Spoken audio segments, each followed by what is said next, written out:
would like to thank you, Michael, for spending this morning with us, early morning. Okay? But just for an example, for next semester, probably some of you can share also the information that is going on for the CTP and the WREB. So pay attention for everything, okay? So welcome to Michael. Okay, thank you. So, since we're in Mexico for sure, al principio quiero decir pocas palabras en español. Me gustaría agradecer a la doctora David para darme la oportunidad de estar aquí con ustedes y para hacer mi experiencia en este viaje. Y fue muy buen viaje para todas las efforts sí, del doctor Gaby y todos los otros profesores y maestros. Muchas gracias. So, basically, now in English, so yeah. You got it? Yes. Okay. You can take notes as we go. Today we're going to talk about licensure examinations. Basically, there are three. The main ones are the WREB clinical exam and the comprehensive treatment planning, which is the CTP. But let's talk first about what we're going to do today. At the beginning, we have an introduction of why the hell are we here today and what are we doing. And we're going to talk about the roller coaster. So we're going to see a video, then have a case presentation, how the cases look like in the exam. Then we're going to talk about the CTP manual that we're going to get from after the exam. Then we're going to talk about the law and ethics exam. Also briefly, what is it and where to study for it. So this semester starts your roller coaster. You know the feeling when you are in Great America or Six Flags or so, and you're just going up little bit by little bit. This is where your adrenaline starts building up and you feel so anxious what's going to happen in a few seconds. This is how it feels right now. Then the moment you get to the top of the roller coaster and it starts falling, it all relies on speed. You don't really feel anything because it's so fast that it ends before you even feel it. This is exactly what's going to happen. In a couple months from now, you're going to feel that you're down the roller coaster, and in no time you'll be in the next summer and you're done with all your exams. You're not going to feel it immediately. But let's talk quickly about this roller coaster and the timeline, how it looks like. So now we're in November, November 29, you're going to take your CTP exam somewhere between November and December, depends on your window. Then in May, you're going to take your WREB exam. Following that, in the summer, you will take your law and ethics exam. And when I'm talking about the summer, basically, if you didn't take part 2, this is a good opportunity to take part 2. A lot of people saying there's better times to take part 2 other than other times, like in winter or so, or summer is worse than winter. Don't listen to any of that. Just take it whenever you're ready. The Facebook groups and the repeating questions and all that made it the same all the year. So this is a good opportunity to take your law and ethics exam or part 2 if you didn't take part 2. Then November is going to be your graduation, and believe me, before you even feel it, you'll be done. So this is the feeling of the roller coaster, and remember that, and remember this lecture in 6 months from now, it's going to be done. Okay? So, CTP exam, first thing, which means comprehensive treatment planning exam. So from the exam, from what it says, it's basically, they want to know that if you receive a patient in your clinic, how you're gonna deal with their case, like how it's gonna be how you're gonna think about it. Okay, so this is what we want to talk about today: how to think about a patient when you receive it for the first time, how to see their case all over from all angles, and then start creating a treatment plan for them. The exam basically is divided into 3 cases in 3 hours. You are not required, because at the beginning we thought that we would do 1 case per hour, because ideally it says 3 cases per 3 hours, so it's 1 case per hour. But it's not this way. So from what we have experienced with everyone basically in the CTP exam, first case usually takes an hour sharp, second take takes an hour 30 minutes, an hour and 45 minutes. Then you find yourself ending up with 15 minutes for the last case, and it's enough. So don't freak out, don't feel like, oh my God, I'm rushing with the time. It doesn't work this way.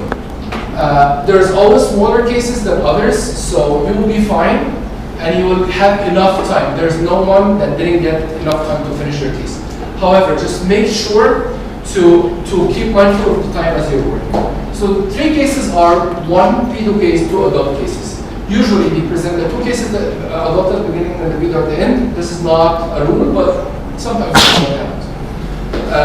During the 3 hours, the same scheme for all cases is basically we present you all the information about the patient, and we'll get to know what this information looks like in a few minutes.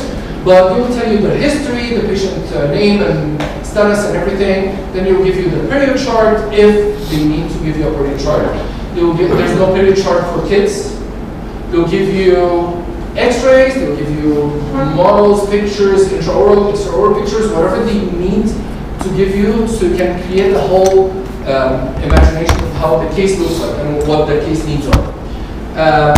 Health history, dental history, everything you need to know. Following that, you will start with creating a treatment plan. Basically, you will need to stick in a certain methodology that we're going to talk about. Then, after you finish your treatment plan, we're going to ask you some questions about the case, and we'll get to know also what do these questions look like and how they are formulated. And after you're done with that, you move to the following case and so on. We'll see more as we go. So, first thing, do what you see fit. What I mean by do what you see fit is that we have this. There are like 10, 12 cases that are repeated between us. Okay? We don't have like 100 cases. It's like 12 cases, 15 cases, something like that. And they keep repeating between all the exams. But guess what? The exam is called comprehensive treatment planning. You don't give a teat about your treatment plan. What they care about is that you don't harm the patient. Don't end up with the patient in a hospital. Don't end up calling 911 because you messed up something. Again, what I mean with this is, 3 of our friends, we had the same pedo case. One patient, one doctor, she did pulpotomies and stainless crowns. The other did regular resins. The third extracted. And they all passed for the same exact case. Okay? Same thing happened with me and another friend of mine. I had lateral to lateral. I extracted oral 4. She didn't extract anything. Another doctor extracted a couple, kept a couple, all passed. Same thing, we had a doctor who did an ortho on a 3rd molar, which is impossible, and still be missed. So, it's not about, it's not that it's not about, I mean, this is not the priority. This is not what they're looking at. So do what you see fit, based on your clinical experience, your guts, your opinion, all works. However, from what I'm saying on the tips here, do not contradict yourself. We'll get to know in a couple of minutes that when it comes to the questions part of the exam, which is after you finish your treatment plan, you will start asking about the treatment. Some people say, but this is not a rule, that the questions depend on your treatment plan. But actually this doesn't really make sense much because your treatment plan is not like you choose from ready-made templates or anything. You literally type your treatment plan. So honestly, the system is not that smart to, if it recognizes that you wrote extraction, it's going to ask you about an extraction. So it's not this way. However, when you extract something, then the question comes and tells you why you didn't extract it. You have to stand for your opinion. You have to find a clinical justification for what you did. And this is what you need to know how you think, okay? Not just what you did, okay? So when it comes to do not contradict yourself, do not write opposite things also. Like for example, I'll come to it in a minute. So do not write, for example, in your treatment plan, extract tooth number 18. Then a couple points later, do a crown on number 18. No, you can't, you just extracted it. Same thing, you cannot say do endo on number 17, and a moment before that you said do an operative resina MOT. So do not contradict yourself. This is very, very important in your treatment plan. And again, this will come to the point of how to think of formulating the treatment plan. Okay? I didn't understand the part that you mentioned that the question will pop up when you, like for example, you said extraction, and then the question comes up why you didn't do the extraction.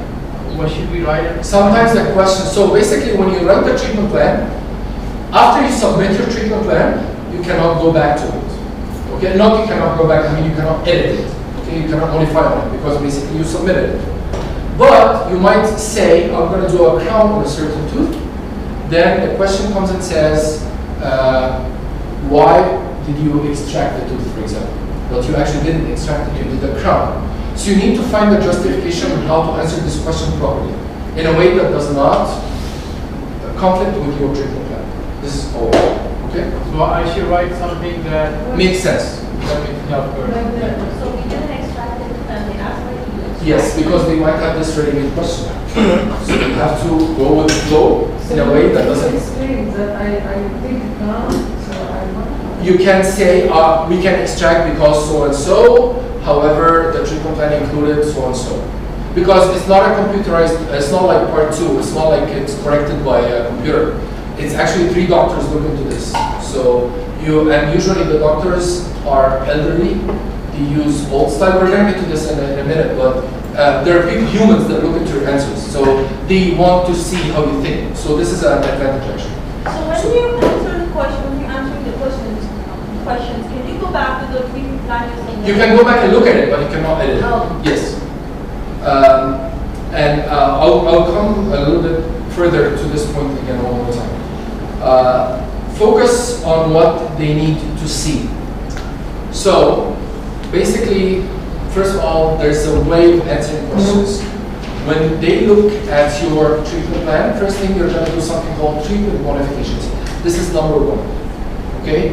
Treatment modifications is that, like I wrote here, look from all angles.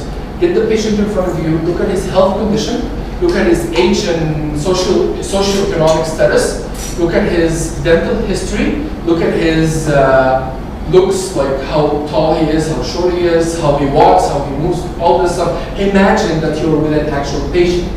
So when you say a treatment, think of how he lives, what he works, what he does. All these things will make you treat a human, not just a paper computer, you know? This is important.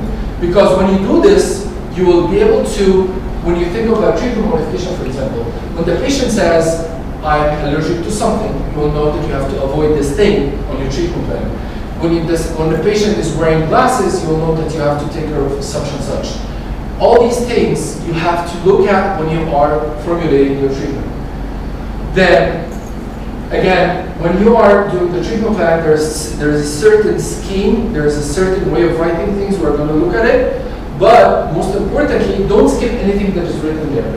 When you have your sheet, your paper sheet, the board that you erase, I'll teach you how to write notes on it so that you don't miss anything. Some people in the exam missed points because they didn't click on a health history, or they missed reading the dental history, or they missed reading a line, they did a scroll down. Sounds very trivial, but it happens. So now, when we see the video, we'll see exactly what you need to look into, what you need to write, bless you, and what you need to write on your notes so you don't miss or skip anything. And again, as we said, defend your opinion. When you say something, stick to it. Because when I was doing the treatment plan, bless you, so and I click submit, my heart was racing because this is, for me, was a moment of truth when it's going to ask me about what I did. So if I said, extract these 4 teeth, then the question comes and says, why did you do crown on these 4 teeth? I'm like, shit, I didn't do crowns. I actually extracted them. So if the questions contradict what you actually did, it's going to be a little bit stressful, but again, it's not wrong. Because I and other people, we always believe that if they ask about something that you didn't do, then you're screwed. No, this is not true at all. Okay? It's, however, good and comforting to feel that what they asked is exactly what you did. So you would say, what you did, why did you do full coverage on number 16? Then I go back to the question, quickly my treatment plan. Did I do a coverage number 16? Then I find myself that I actually did the crown. Finally, I did something right. So it's comforting and reassuring. But if you didn't, still that's fine. Go with the flow, answer something, but you can still defend your opinion if you want. Alright? So we are also going to see So we're going to see a quick video. This video basically is an explanation of how the exam is going to look like, okay?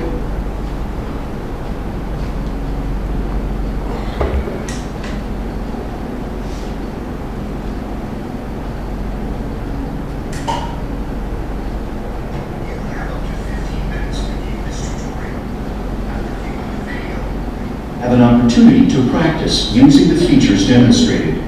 So this is exactly the video that's in the exam. Viewing window provide access to the information as needed throughout the exam. Click on the folder to open. Some windows contain more information than can be viewed on the screen. To make sure that all the information is seen, hold and drag the scroll bar inside the window using the left mouse button. When I first saw this, I was like, of course, I'm scroll down. It makes sense. Believe me, people don't do this. They don't scroll down. So make sure to scroll down and see every piece of information that you have on the screen. The Health Assessment folder on the left provides access to the patient information and medical history screens. You will access them via the tabs on the top of the screen. Let me just get to this at the beginning for a moment. Like you see here, the screen is divided into patient profile, health assessment, charts and images, candidate guide, treatment plan, and question. Patient profile is just a summary about the patient, okay? And you have to know how to extract the information that you need from the summary. For example, it says our patient is 54 years old.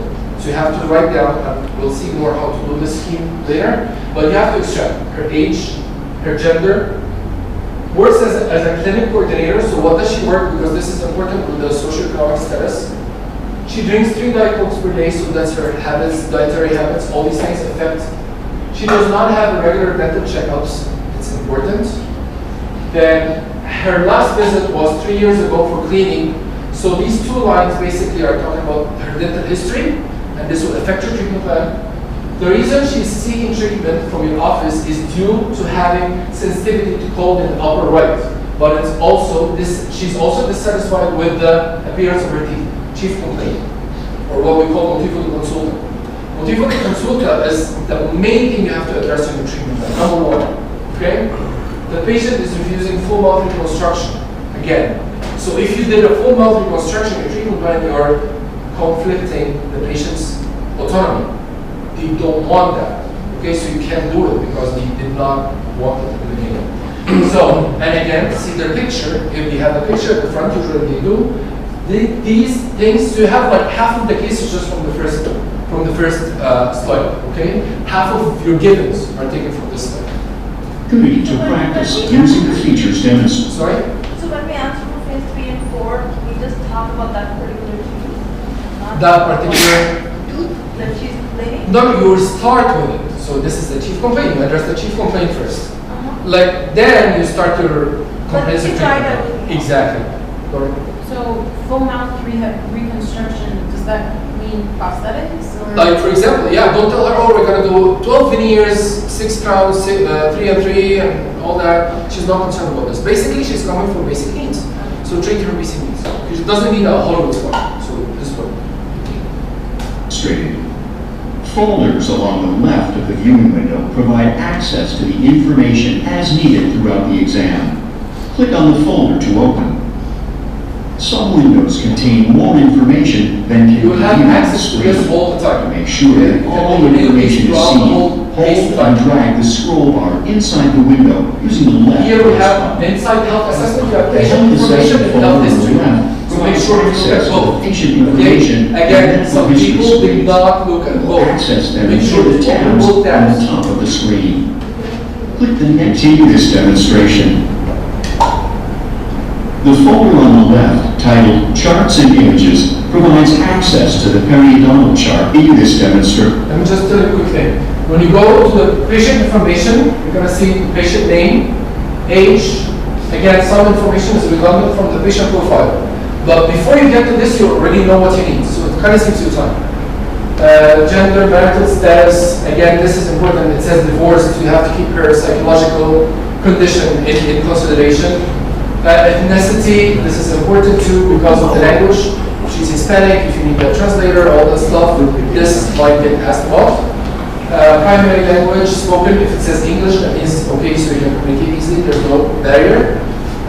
Personal history, occupation, what does she work, using caffeine, tobacco, alcohol, this is very important. Again, we'll see how it's going to affect the treatment plan. Number of sugar drinks, number of light drinks, intake, other refined carbohydrates per day, any history of immediate. Now, when you go to the family history, we're going to do this. Click the folder on the left mouse button. The health assessment folder on the left and can be viewed on the scroll bar. Okay, past dental treatment. Here, the current oral hygiene practices, this is the last part. All these things are very important to know more about what did she have before. So you need to know how to treat her. If she had braces before, you will need to see if there's spacing, for example, and she had braces previously, then she's relapsing or there's something wrong with her not using her retainers regularly. So that means she's not careful about the treatment. Everything sparks a light in your head when you're thinking of her treatment. Everything mentioned here. Then current oral hygiene practices, frequency and type. So frequency of brushing, 1 to 2 times per day. So you know what is a fair hygiene, what is good oral hygiene, what is excellent oral hygiene, and so on. This also affects your treatment plan. Inside the window, using the left mouse button. The health assessment folder on the left provides access to the patient information and medical. Again, this is a very, very crucial point about your treatment. Height, blood pressure, very important. Weight, and when you think of weight, again, imagine the patient in front of you. She's 5'4", she's 145, that means she's not obese, but again, she's not thin, she's not athletic. So you have to imagine her pulse, you need to know the normal values, physician's name, phone number, whatever. Okay, this is crucial because if anything here says yes, this will modify your treatment plan. Okay? For example, here she has joint replacement. So immediately you think about prophylaxis, antibiotic prophylaxis. Does she need, does she not need, and so on. Then again, every line here, pneumatic fever, heart condition, anything, for example, epilepsy, if she had before, everything of these, we're going to talk about how she's going to do it. Are you taking any medication, pills, or drugs? Yes. And it says what? This is important because now we will know what she's on, what to avoid, what not to avoid, and so on. Are you allergic to any medications? And again, this is something that can fail you the exam easily. Okay, so you know. This one.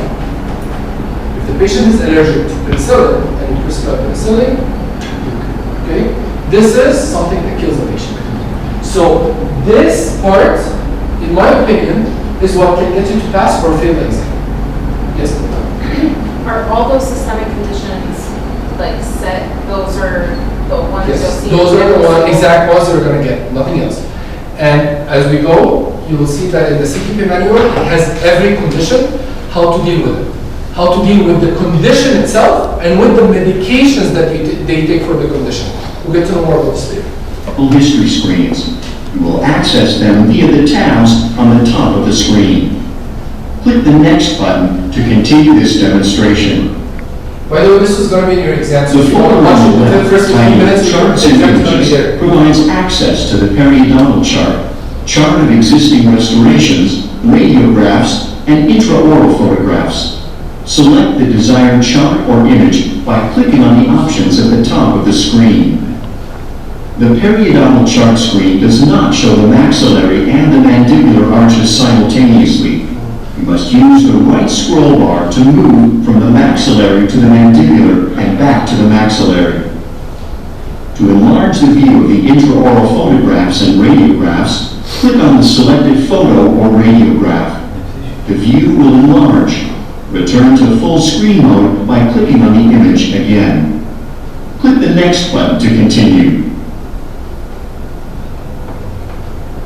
On periodontal chart, photographs, or radiographs, clicking on the appropriate sextant in the upper right will bring up a sextant view that includes the perio chart, radiographs, and intraoral photographs for that sextant. Click anywhere on the working area to return to full screen mode. Click on the Next button to continue. Okay, so this is very informative and it's easy to use and nice that you have periodontal charting, existing restorations, radiograph, panoradiograph, intraoral photographs. Each are separate. However, before you go to the exam, you have to familiarize yourself with this key. It's going to be there at the bottom, so you'll see it. But just so when you lay your eyes on it, you'll be able to figure it out faster. You don't have to get back to this. So you'll know that the red dots are bleeding, the mobility 1, 2, 3, 4 in red or black, the forcation, how it looks like. It's just like what we use in Smile, you know? But you need to know what does this. It's going to make your work faster. This one here is very nice. I used it the most because basically when you are treating, it's good to, again, look at everything in this quadrant. So perio condition, x-rays at the same time. So when it says there's a mobility grade 3, go and look at the bone condition on this part, go look at intraoral image at the same time. So you'll be able to see as if the patient is right in front of you, you know? So you will decide whether the bone graft would be a good idea or just an SRP would be enough and so on and so forth, okay? But again, we'll get to a point that when you are doing the treatment plan, you don't have to do anything fancy or weird or like, and we'll talk about this more. But anyways, this section of the exam is very nice to look into and form quadrants into all of you. After reviewing the case, select the treatment plan button on the left of the screen. This opens a new window where you will create your treatment plan. There are two sections on the screen, a box for listing treatment modifications and a space for writing your sequence treatment plan. This is where you start typing whatever you're gonna do for the patient. Treatment modifications, again, this is the most important part. This is what when we look at, if it says there is energy, they must, and like we said in the tip before, do what we want to see. So if it says latex allergy, here's where you must write, do not use latex gloves, do not use rubber dams with latex, do not use latex instruments, whatever, okay? This is where you should say, do not use penicillin, do not prescribe penicillin, or whatever. This is the most important part when you treatment plan. Anything that goes in the bottom part, the sequence treatment plan, most important part in the bottom section is to write address the chief complaint at the beginning. Okay? So, don't kill the patient on top, address the chief complaint in the first line at the bottom, everything else doesn't matter.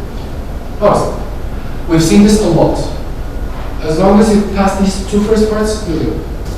Using the right scroll bar, you may scroll down for additional lines. If you would like to review information about the case, click on the View Information tab. This will take you to the patient case.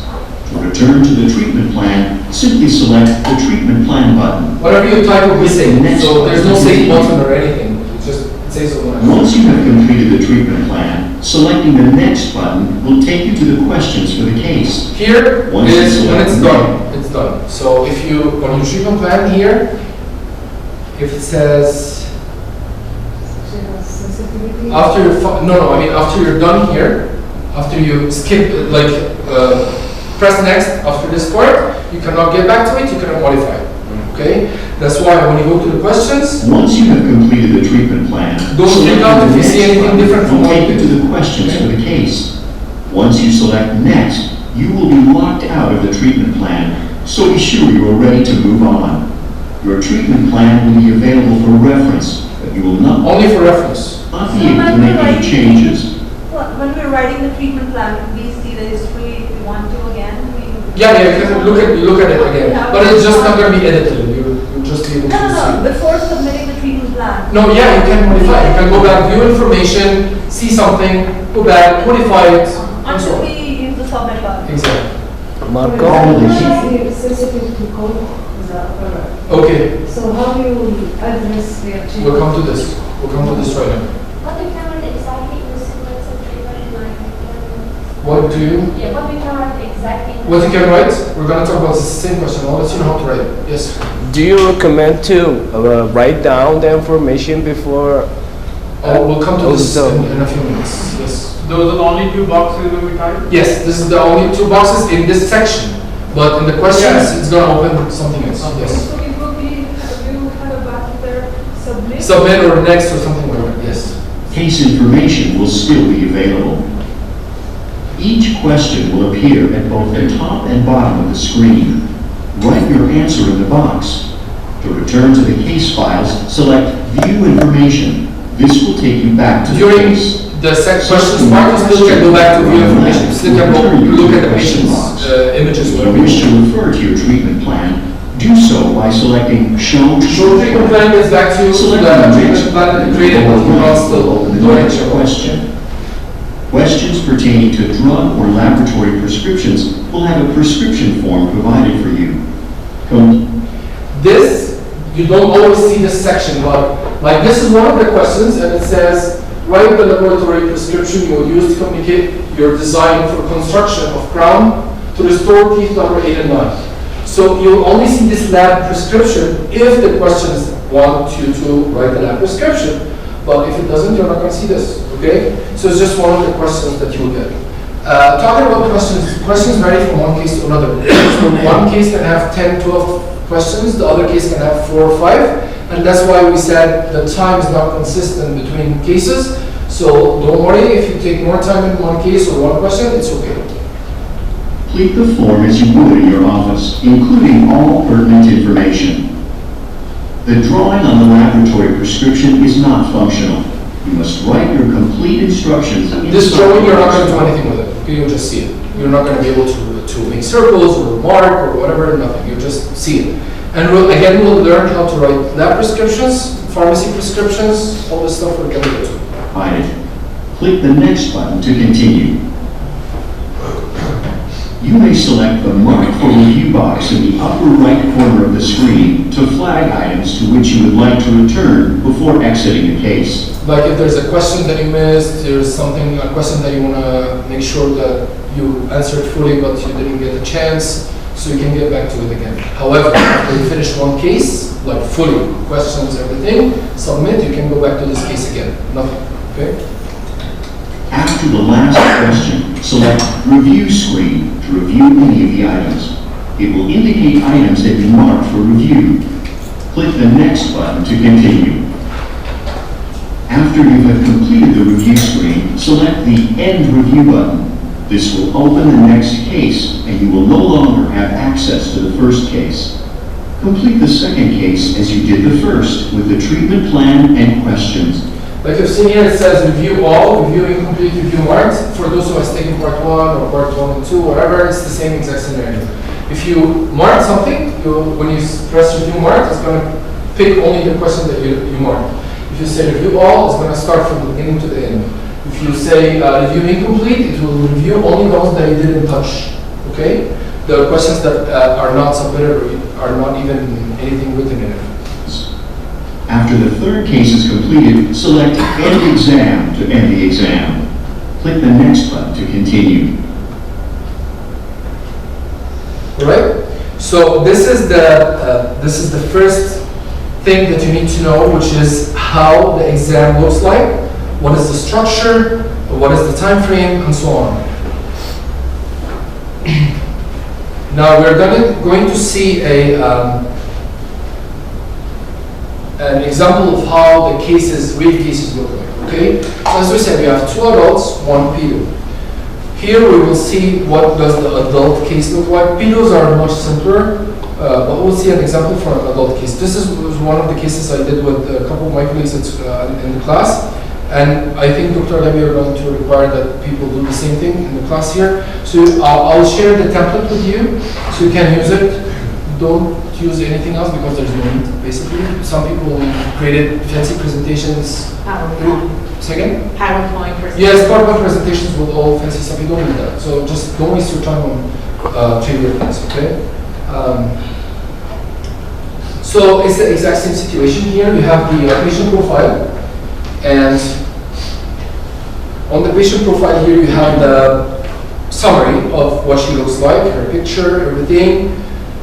You will start extracting information from here. Then you will go to the health assessment. And again, the first step is the patient information. Following that, you have the, let me do this. So the patient information here, you have everything about her. Then if you scroll down, it will show you the whatever other information that you need to know.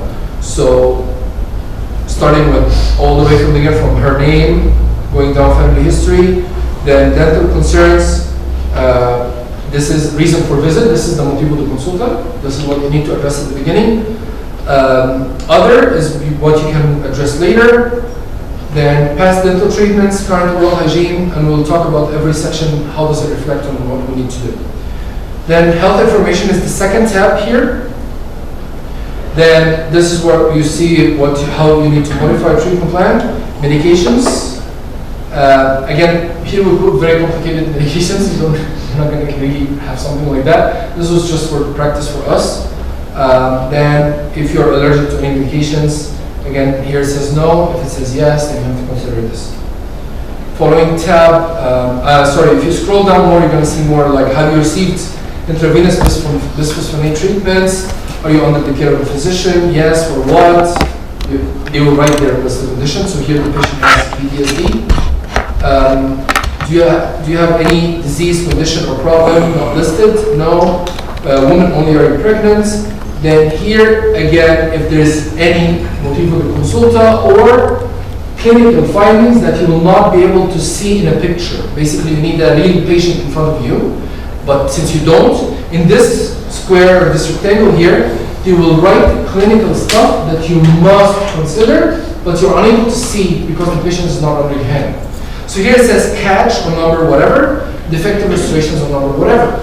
If it says catch, now we know that there's caries, but since you don't have a probe, you can't, so now it says. So you need to consider this in your treatment plan, okay? Because you might not really see it in an image or in an x-ray, but if it says here, then it's there. You must consider that, okay? Following tab, we have again the periodontal charts. This we copied from Smile because we don't have their one. I think as you see here is the first tab. The following tab is the existing restorations, and again this is from Smile. Radiographs. Radiographs, you're going to have the FMX and you're going to have separate x-rays if you want. Panel, here the tab says panel radiograph. Then intraoral radiographs, they'll provide all what you need, so don't worry about it. And always when you look at it, try to match what you see in clinically with what is written in this rectangle that we talked about, with the x-rays, with the period charting. Think of it all in all, so you can create a proper treatment plan. Again, this is my sextants, upper right. You can see here there's an arrow because we couldn't click on it, so we just indicated it with an arrow. Upper right, it looks like upper anterior region, upper left region, left right region, lower right region, lower anterior, and lower left. Then moving down to treatment plan. Then now we'll start actually writing what you want to do. So, treatment plan modification is the first section. As we said, this is important. You remember we said she had joint replacement, right? Joint replacement surgery. So here we said refer to orthopedic surgeon for medical clearance regarding the replacement. When we get to the CTP manual in the book, you'll know that there are certain conditions that we need to do referral for. You know there is a document or an article on the ADA website called ADA Prophylaxis Guidelines. It's written in the CTP manual that you have to refer to it. This is the latest guidelines from 2017 that tells you which patients you need to give antibiotic prophylaxis for, which you don't, and so on and so forth. So you'll know when to refer and why, so refer is very important. Refer to psychiatrist for evaluation of PTSD and medical clearance. Just as a common rule, it's not like strictly 100%, but commonly, if a patient has any medical condition, even if it's controlled, even if it's perfect, numbers and everything are perfect, always refer to physician for medical clearance and consultation. Always. We don't do this in real life, but we want to do this. Patient has he has a blood pressure, high blood pressure, hypertensive, but he is on on medications. It's controlled. When you see the chart, it says 124 over 75 or something. It's perfect. Still, first thing, refer to physician for medical clearance and consultation. Okay? Then, refer to alcohol and smoking cessation programs. If any patient mentions that he has high sugar intake, refer to dietitian for controlled diet. If he has any smoking problem or alcohol problem, you have to refer them to alcohol cessation program, smoking cessation program. Doesn't happen in real life, but it's very important to write this. That's why in the tips we said, always write what you want to say. Excuse me, are there any guide for this one? Yes, it's in the manual. The same Yes. So, in this case, like we're referring to orthopedic surgeon. Yes. Even if the joint replacement is within 6 months, In we do the- this, plus do we write antibiotic prophylaxis or just wait? No, if you read the guidelines, this is why I said you need to refer to the ADA article. Because in the ADA article in 2017, they said that orthopedic joint replacements do not need prophylaxis. However, you need to refer to an orthopedic surgeon for them to decide what you need to do. This is actually what the ADA says. Whether it's less than 6 months, even if you did it yesterday, you don't really need to give antibiotic prophylaxis. But this is not your decision. Refer to orthopedic surgeon. Yes. In case of like the patient needs antibiotic, we write it down? Not like yet. endocarditis or? Not yet. Here you're going to say, yes, here you're going to say patient antibiotic prophylaxis required due to such condition, then you write the dosage under and also show you. In this section, yes. Okay, Yes. sir. For specifically the same Yes. question, do we have to do this description or we have to refer also? No, you will refer and write the prescription. Okay. Okay? It seems redundant, it seems weird, but they need to know that you know. Okay? So you write refer and you write the prescription, and in the manual all the prescriptions are ready and you'll see it, you'll just memorize. Basically just memorize it and go vomit it on the paper and you're good. Okay? So you don't need to think much and it's good. Follow stress reduction protocol. We're gonna get to this stress reduction protocol in the manual. You'll need this a lot, basically with any patient that is going to a psychiatrist, who has hypertension, and we'll get to know more about the stress reduction protocol as we go. So again, this is the most crucial part. If you covered everything in this section, you're good. So like the very bottom line, you said follow stress reduction protocol. Yes. So this is all writing? Yeah, just follow stress reduction protocol. Just that, right? Don't mention short morning appointments, ventilation, proper ventilation. That's fine. Just this one. That's fine. Okay? Now, treatment plan, the first part is just the treatment modifications. We're done with it. Now we're going to go to the second part, which is the actual treatment, dental treatment. We put this just for us to explain to each other what we're going to do, but you don't really need to do that. So here it says, we started our treatment plan with, and it says sequence. So when it says sequence, basically what you're going to do first, then what you're going to do second. Don't jump points. Don't do things that you have to do at the end, do it at the beginning. No. So prophy, addressing patient chief complaint. Patient came with a chief complaint that she had a problem with, do you remember? Sensitivity. Sensitivity, exactly. So first thing, you need to do cleaning because this is maybe because of calculus or something. So you need to start with always prophy. Then, following that, you're going to do SRP, which is scaling and route planning. So the way to write it, how to write the terminology, it's going to be in your CTP manual, and it will explain how to write these words. It also saves you time. So instead of writing scaling and route planning and all that stuff, just write it this way, S/RP. So it's either 1 to 3 teeth, and you write the quadrant, or 4 or more teeth, and you write the quadrant. Okay? So this is actually what you're going to write. So either it says 1 to 3 teeth upper left, or more than 4 or more teeth upper left. And if you are writing this to address the chief complaint, as we said in the beginning, you must mention between brackets addressing patient's chief complaint. So you know, so again, you need to let them see what they want to see. So they're not going to bother themselves with unnecessary points. So when you see, oh, he's writing this, he knows what he's doing, okay, let's go. Okay? Following that, you do extractions. Following that, you do the resinas. Following that, you do, and again, when you do the resinas, you mention the number of tooth. So you put this asterisk or the hashtag or whatever, number of tooth, and you do the shortened version. So EXT, extraction. You don't need to write the whole thing. Here, and when you go to fittings, you write the number of teeth, surfaces, MO, DO, MOD, and you write whether indirect or direct. Indirect, like it's inlay only, right? Then direct, if it's just a resin or a amalgam, a composite or amalgam. Going all the way finish, so this is basically fase 3, okay?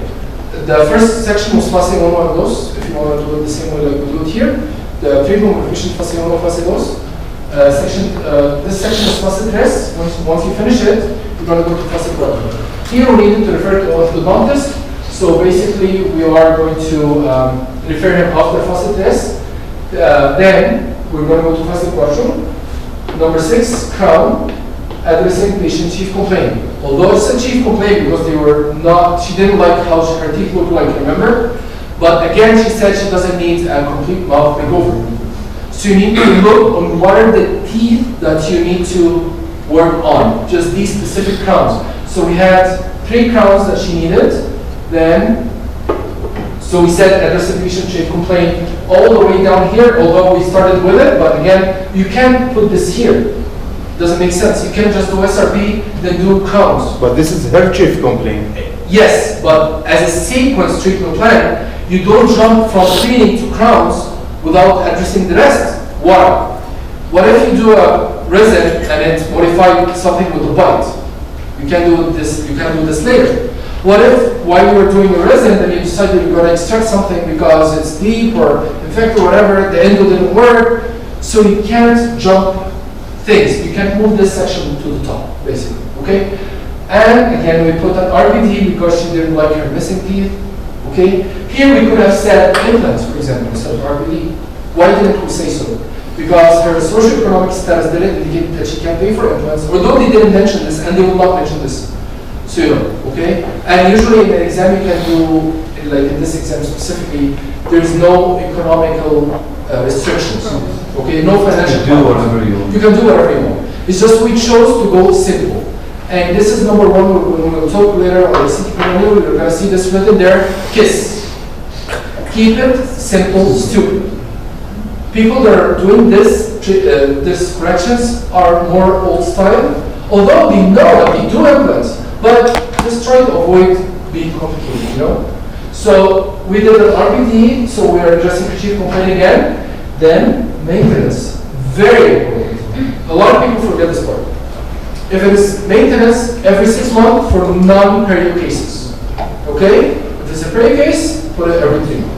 And again, we'll mention this in the manual. Yes. Doctor, so always we should start with prophylaxis, or here we start with prophylaxis? Always start with prophylaxis. Always. If yes. you need extraction. No matter what. So okay. The only way you don't start, only case you don't start with prophy if she's in pain, and you will do an extraction. So this is when you start with the extraction. Then you go. Exactly. But this is an emergency treatment. So emergencies precede anything. Okay. But again, you're not going to get this. Because you're not getting an emergency case. You know? You're not in an emergency clinic. You're in a regular clinic, things are normal. It's a normal day, you know? This actual window, what we have, because I see these 2 column setting page. Oh yeah, they're going to be after each other. So this is the second part. Okay. Yeah, no, the first part, treatment modification. Scroll down to your actual sequence. Just to show us. Yeah, there's no space, just that's why we did it. Yes. So Marco, in case of you have a patient comes to you with 2 crowns on the centrals, need to be replaced. Yes. Because she said, I don't like it. Yes. For example, and she needs extractions and let's say cleaning and some fillings. Yes. So her main complaint about the centrals, are you going to jump to the centrals or do the rest and then? Do the rest and do the, again, you have to be reasonable. You will address your chief complaint and you write to the grader that you're addressing your chief complaint. But when? After finishing the basic treatment first. You will not disregard her needs, but you're going to put it in its right space. Because what if you do her crowns at the beginning, then it turns out that she needs the root canal, for example. Are you going to remove them and do the root canal after? It doesn't make sense. This is when you contradict or conflict your treatment plan. This is what we basically meant. Thank you. All right? Again, in the CTP manual, we'll mention more about how to sequence a treatment cases. So, can you put the extraction and filling? Yes, extractions and fillings can be interchangeable. Because this was a debate point that we had in our class many times. But again, it's not an issue. The only reason why we did this here, so you know, because we decided to do an RPD as you can see, so we needed healing time. So again, we are trying to think in real life, you know? So we needed to give more time for healing, then you take impressions. So you don't have like open wounds or anything, and the impressions will be bloody, and okay? So it's just whatever makes sense to you. Resinas and extractions are interchangeable. So, okay, I think this, yes. So now we're gonna get to the questions section. So on this patient it says, write the prescription for analgesic you will prescribe for this patient. She already was taking ibuprofen, if you notice. So you have to keep these in mind. She's already taking ibuprofen. So what we did is just we added more ibuprofen for her. And we'll get to know more on how to write a prescription properly. What antibiotic and dosage will you prescribe? Nothing mentioned about allergy or anything. Your number one go-to is amoxicillin, don't think about it. What is the maximum dosage of anesthetic that you will use? There's a calculation and you will get to know more how to do the calculations. Very simple, straightforward, so you will know more about it as we go. So you said she took ibuprofen, so you keep giving her ibuprofen? Yes. Because she was taking it already, we found that this is sufficient, so no need to go tramadol, Percocet, no need for that. Okay, it's just ibuprofen will be sufficient. Then here we just copied the same idea of taking a lab prescription, so we know how to write it. We'll get to this more in the manual, but so you know you need to write your information as your doctor, as her doctor, your account number, address, email, her account number, address and email. This part usually is not editable in the exam, but if you find it, just in case, this is how it looks like. Now, there's a certain wording, certain words that you need to put here. It's in the manual, we'll get to it after the break, but this is how we do it. Please fabricate. You need to write the type of the crown, the number of the teeth, and you need to write the shades. Then same thing, this is for PFMs, fixed prosthetic, here's for removable, so we combine both in the same, so we remember how to do things.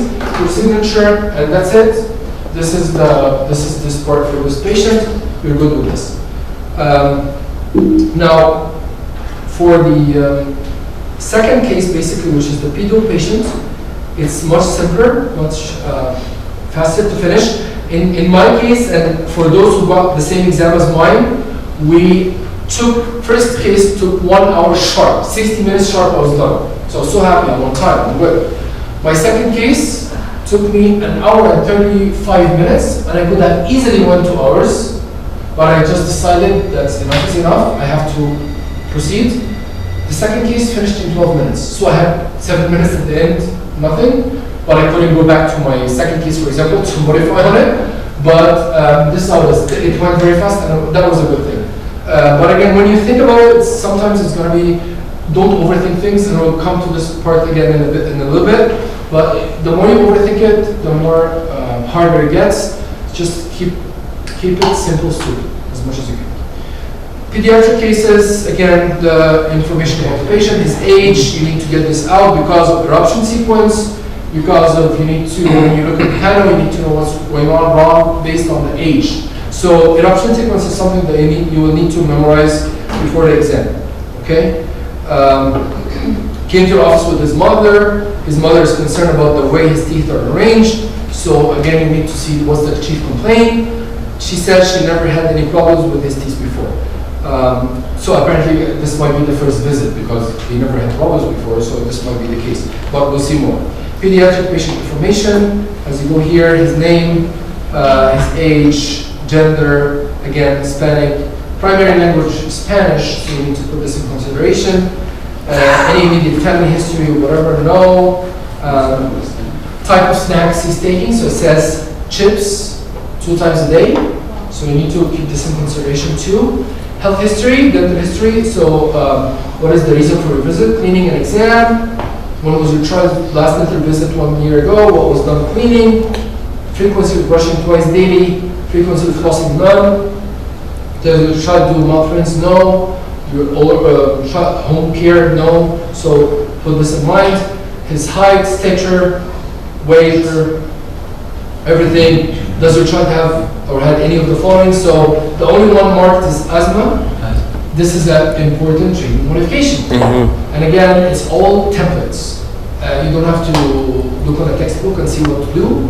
It's in the manual, so just memorize the template, put it as is, and you're good. Does your child have any known physical or mental conditions? No. Yes. If they take this should be at the bottom. What are the medications that they give? Final part here is the catch. Clinical findings, again, this is what you can see, but they want you to take care of. So it says catch from A and J. Again, the numbering system is the American system and everything. Okay, so you go 116, 1732, A to T. Okay, so you have to keep this in mind because, again, some people confuse it in the exam because we always use the other system here. So keep this in your mind. Some people, when they get to the exam, I personally did this. As soon as they get on, I wrote the numbers of teeth on the chart that I had for pedo and adults. It sounds stupid, but even part 2 that I took a month ago, I did the same thing and it saved me a heck of time. So yes, sorry. Can you do that? You can do it. Yes. Yeah, Just after the time starts, after the tutorial.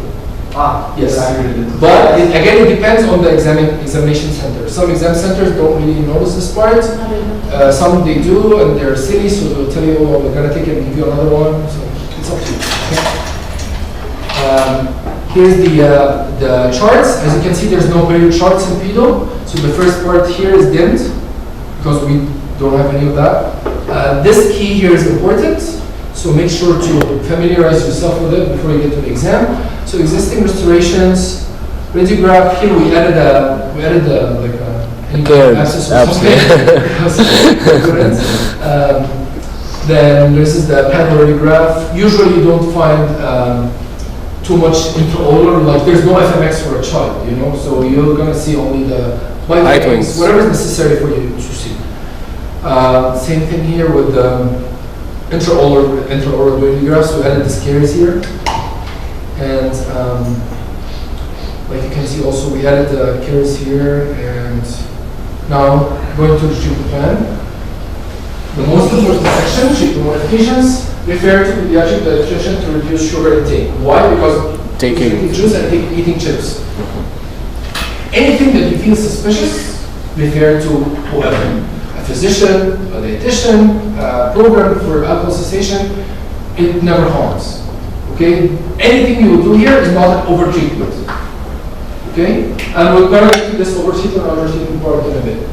Refer to physician to assess the severity of the patient asthma. Although the patient might not have a problem, they're taking their salbutamol inhaler, everything is fine, you refer them. Take the inhaler dose before the appointment. This is how to manage an asthma patient, and it's in the manual, everything is mentioned there. Make sure the patient brings the inhaler at your appointment, treat in a well-ventilated area, everything's written, memorize it, and you put it there. Sequence treatment plan, prophy and fluoride application on all 4 quadrants. On pedo, it's a given. Without thinking, always put this at the beginning. Then A, O direct, J, OB direct. Why did we put this? Because in the clinical findings, it mentioned there's a catch. So you have to address this. Although it wasn't seen in the pictures, in the intraoral pictures, but if they said, then it is a caries. So you have to take care of this. Refer to orthodontist to assess the anterior crossbite, addressing the chief complaint, like we said here. Sad on your point. The chief complaint here was a crossbite. I can't do anything about it. Yeah. So I'm referring him because this is the treatment of his chief complaint, but it's a referral, not in my hand, nothing that I can do. And maintenance every 6 months because he has no problems. Then you write down address the chief complaint. Yes, this is very nice to write. Okay, like it's not a requirement, but it's nice. It shows that you understand the stuff. Okay. Questions, write the prescriptions, always we did questions here about prescriptions because we know that it would confuse us all the time, so we needed to keep repeating it. So we put the same questions pretty much. The dosages of anesthetic, whatever other stuff here. What kind of malocclusion do you see? This is one of the questions that you get often if there is a medical journal. And again, this is when you will see, let us say you didn't see this in your treatment plan and you didn't address it, you might freak out for a moment. I did not address this in my treatment plan, there was a cross point, I didn't see it. And kind of troublesome in the exam, but keep calm, proceed, go with the flow, you'll be fine, okay? So this is everything basically about the treatment plans. Marco, just go back, please. Sure. Question, no. Oh, the questions, okay. How do they know that this type of anesthesia that they give to the patient that we have to ask this After the question? break, I'll let you know, okay? Everything about it, like what to write exactly, everything we'll let you know. Like why go on all this stuff. Now we have 15 minutes break, there's some cookies here, and see you in 15 minutes. Thank you. The second part of our talk today, we'll continue with CTP. Then it's the part taking most of the day, then we'll talk briefly about WREB and non-ethics exam afterwards. And this is the part that a lot of people are asking about, basically where to study from and so on. So, like we said, the CTP means comprehensive treatment planning, but I created another way of measuring. So, serotonin was started, but K doesn't work, so I put it in small. So, this is how it is. And it basically means zero have to pass. And again, it's your comprehensive and condensed resource to pass the CTP exam, because the reason when I created this thing was basically we were given experience from previous groups. Thankfully, they helped us a lot. But my problem was that we have hundreds of files, random, with different answers, with different information. It was so confusing. And we had to refer to textbooks and so on. So I was doing this as I was studying. So for me, to help me more than anything. Then I found it a little bit, so I shared it with everyone so we can pass together. And thank God, after the exam, I did a survey on our class.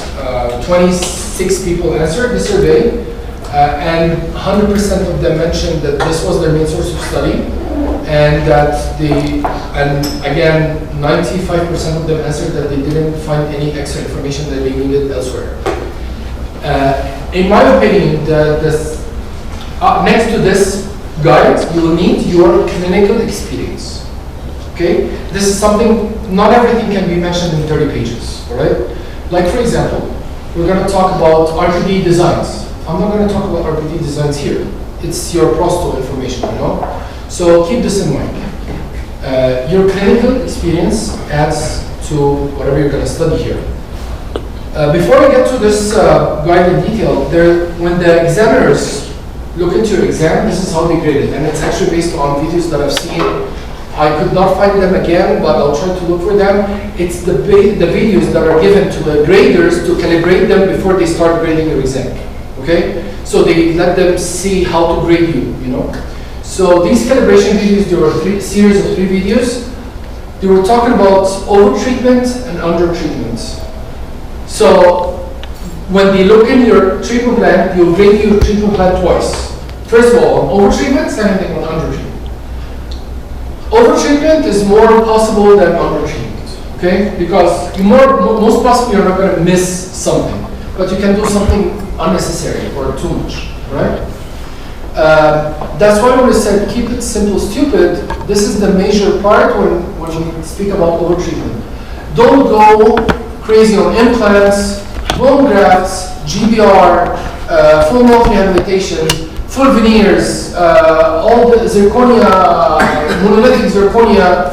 No, don't, okay? When we say a crown, it's a crown, you're good. When you do a perio, it's an SRP, okay? When you do a prosthetic, removal prosthetic, it's an RPD. It's not oral 4, it's not magnetic resistant, magnetic retention, lower denture, nothing like that, okay? Just your regular cheap stuff that we work with, the old things, it's more than enough. Also, don't do anything that is, let's say when you go to extractions, for example, when you read something, and this is important for perio, anything that is questionable, prognosis, just extract it right away. Don't bother yourself with SRP and so on. And when we talk about this part, we'll come to this later in a bit, don't say SRP, then come and say extract it. This is over-treatment, right? So, and although you said SRP, which might work, but you contradicted yourself saying that you're going to extract later, so that's not right. Also, with over-treatment, or the opposite, still, because you can do SRP, then say you're going to extract. But if you need to do like the other SRPs, to the other. For others, yeah, for the others. Yes, that's if this quadrant requires, yes. Let us say this quadrant has 3 teeth. 1 you decided to extract and 2 need SRP. So this is 1 to 3 teeth. Yeah. Still, that's fine. But don't do 4 or more in something that has only 2 teeth that has 30 pockets. Okay? And when we say pockets, that's 4 or more, this requires SRP. Okay? For 4 millimeters or more. And again, it's mentioned in the manual. So under treatment is when you have if you have a question of prognosis too, and you don't do an extraction, this is an under treatment. If you have 1-2 millimeter pockets and you say SRP, that's over treatment. If you have a root canal treatment and you say we're going to do an extraction, that's over treatment and so on, okay? But some stuff are negotiable. Some stuff are very clear. The negotiable, like the debatable stuff is don't worry about it. But if it's something that's very clear, this is where you need to, you will be able to recognize it. They're not trying, I'm coming to you, they're not going to try to trick you at all. It's not about tricking at all. It's very straightforward and simple. They just want you to be a safe doctor. You don't hit the patients, and you need to know that you know the basics of what to do. Nothing fancy, nothing expensive, nothing progressive, very new and advanced, nothing like that. So for example, you have a small cavity on the enamel, only on, let's say, tooth number 3. How do you know? By the X-ray. No. X-ray won't show that. Catch the caries. This is a treatment.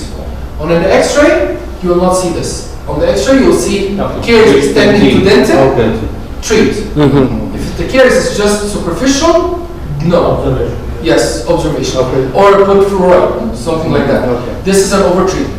This is a very good example. So the other question, Marco, about prescription for the RPD. Yes. Do we have to make a full design, let's say? No, you don't have a space for design. Please fabricate RPD. Yes, whatever, then you're going to write the design like class 1, modification, whatever. But I don't have to say major connector here. You will, you need to. Yes, you will see this. So I didn't get the answer. You have 2 for SRP and 2 for SRP. Okay, so now you need to do, you have 3 teeth that have pockets of 4, 4, 9. Okay, and here you see there's bone loss and everything. So now you need SRP in these 2, right? Basically, in your treatment plan says SRP, upper right, for example, 1 to 3 teeth. So 1 to 3. So you can do SRP for teeth 2 and extract that. This is not what you need to do. Okay? But don't say you're going to do SRP, then say you're going to extract the same 3 teeth again. It doesn't make sense. Why did you do SRP for them from the beginning? So you extract first and then No, then at this point you can do the prophy, regular prophy, then extract. Now we're going to get into this part in details now, the manual. So for those who are asking, this basically means for those people who contributed by giving us their questions and their cases, but we are not going to look at it again. So of course we are thankful to all these people. First thing we're going to talk about in the exam, what to do, how to think, then treatment modifications, and which is the fase 1 and 2 in the beginning of the part, along with the medications, treatment plan sequence, how to think, how to write things properly. Common questions, these are the questions section that come with the exam. Prescriptions and letters, how to write prescription for lab, for pharmacy, for a referral letter to a specialist, referral letter to a physician, how to write these things, and then a pediatric section at the end. There's one thing I could have done in this presentation, this book, which is basically to divide it in the form of cases. Because as I said, there are 12 cases or so that keep repeating. But I chose not to do this because this gives you a better view of things, because the same question might come in this case or that case. So I thought it's better to do this way, and once you see it, you will be fine.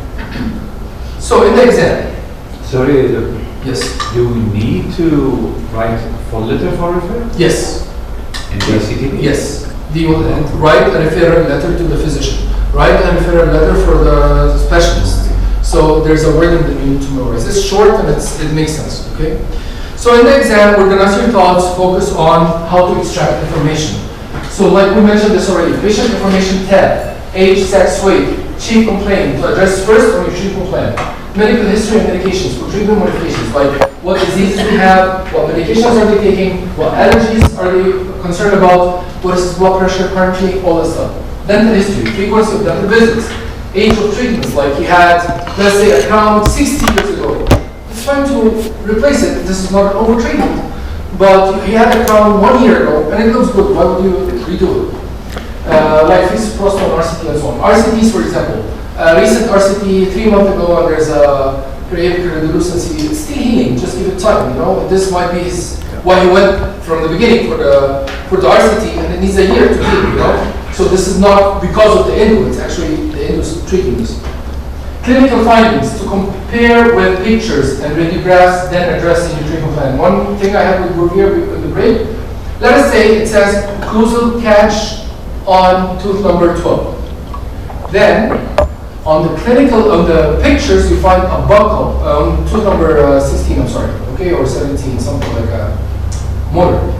It says there's an occlusal catch, but when you see the x-rays on the image, there's a buccal pit. So now it's not going to be only occlusal, you need to do OB, resina or amalgam, whatever. So match what you see with the clinical findings, everything, put it together in your head. Period chart and ballonogram, especially for buckets, 4 millimeters and up, this is an SRP, bleeding or probing, this is important, 5 millimeters and above. So when to do an SRP, it's either 4 millimeters plus bleeding or probing, this means an SRP. 4 millimeters only with no bleeding, that's not an SRP, okay? However, pockets 5 and above, even without bleeding, this is an SRP, okay? So 1, 2, 3, you're good. 4, you're good, but if 4 with bleeding, that's an SRP. 5 and above, that's an SRP. Fornication involvement, all these things we're going to deal with. But again, when it's fornication involvement, it's just an SRP. You don't have to go with GBR or anything like that. Okay, or hemisection, no, okay? Please. Now, treatment modifications, the first part. This is what I said that you will just memorize these things. So, if the patient says that they drink coffee a lot, even if it's not a lot, okay, just refer to the dietitian for dietitian counseling, right? Does it make sense? It doesn't happen in real life, but they want to see this. Alcohol drinking. If it says that the patient is alcoholic, directly refer to physician, refer to alcohol rehabilitation, avoid sedatives, opiates, and narcotics, avoid medications metabolized in liver, and also you can here when we refer for medical clearance and regarding liver function. Okay? Because this is all affected by alcohol. Okay? Say again? Is it pain you prescribe something else? I don't know. Okay? Just don't give Morco, don't give something like that. Just go simple. Yes. So you write all that if they have alcohol? Yes. If they are using alcohol, write all that. Just like that. Addicted alcohol or just regular? Just regular alcohol. If it says alcohol, just put it. Don't bother. This is not gonna be considered anything against you. You know?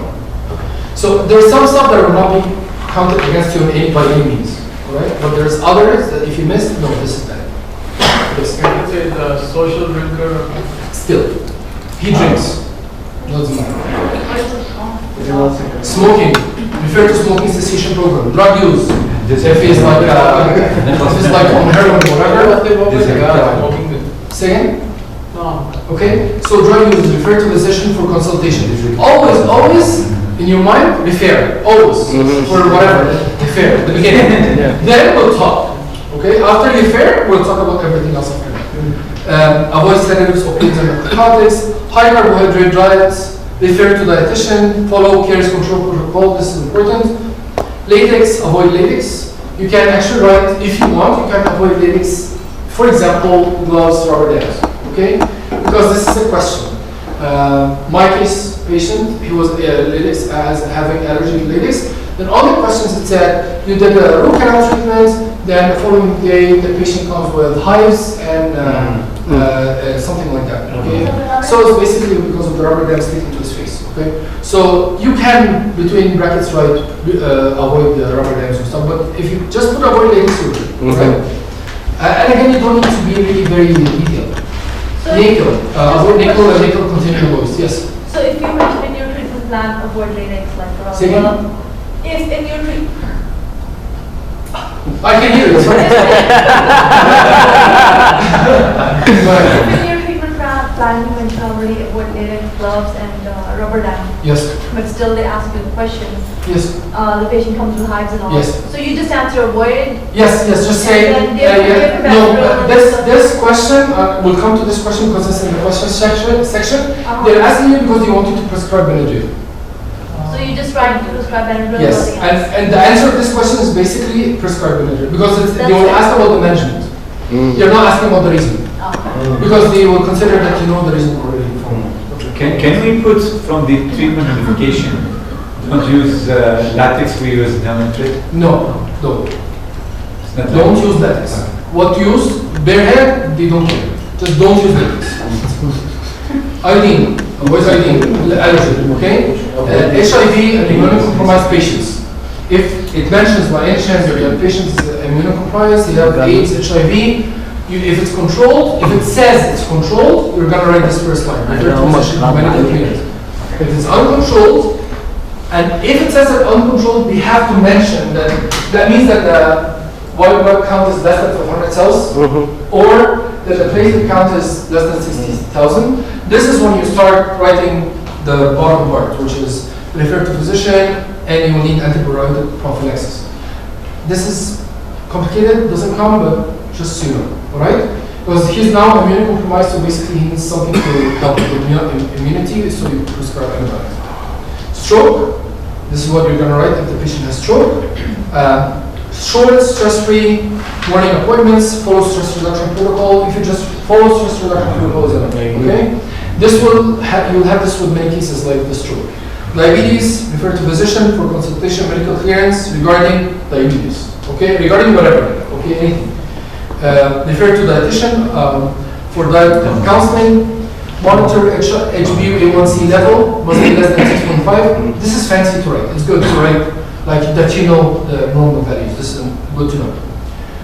Patient must eat a balanced meal. All these things, this is a template. So if the question says the patient history mentions any of this, stick the template there, okay?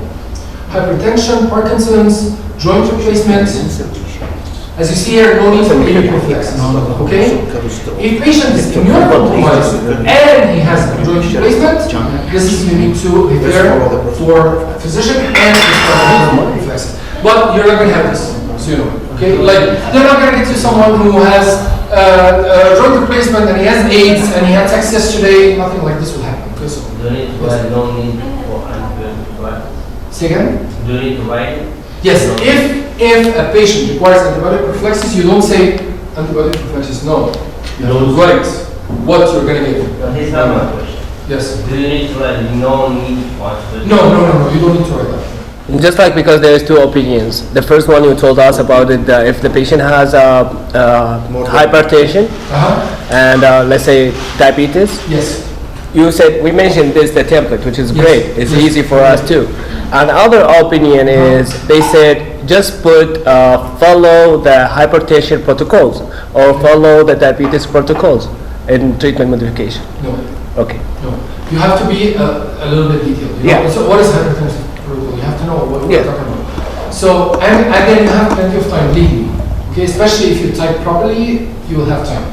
Talking about typing, please watch your spelling. There's no spell checker on the exam, so you have to watch your spelling. Okay. I remember I wanted to write a nutritionist, and it took me a couple of minutes to remember how I was able to get myself. So anyway.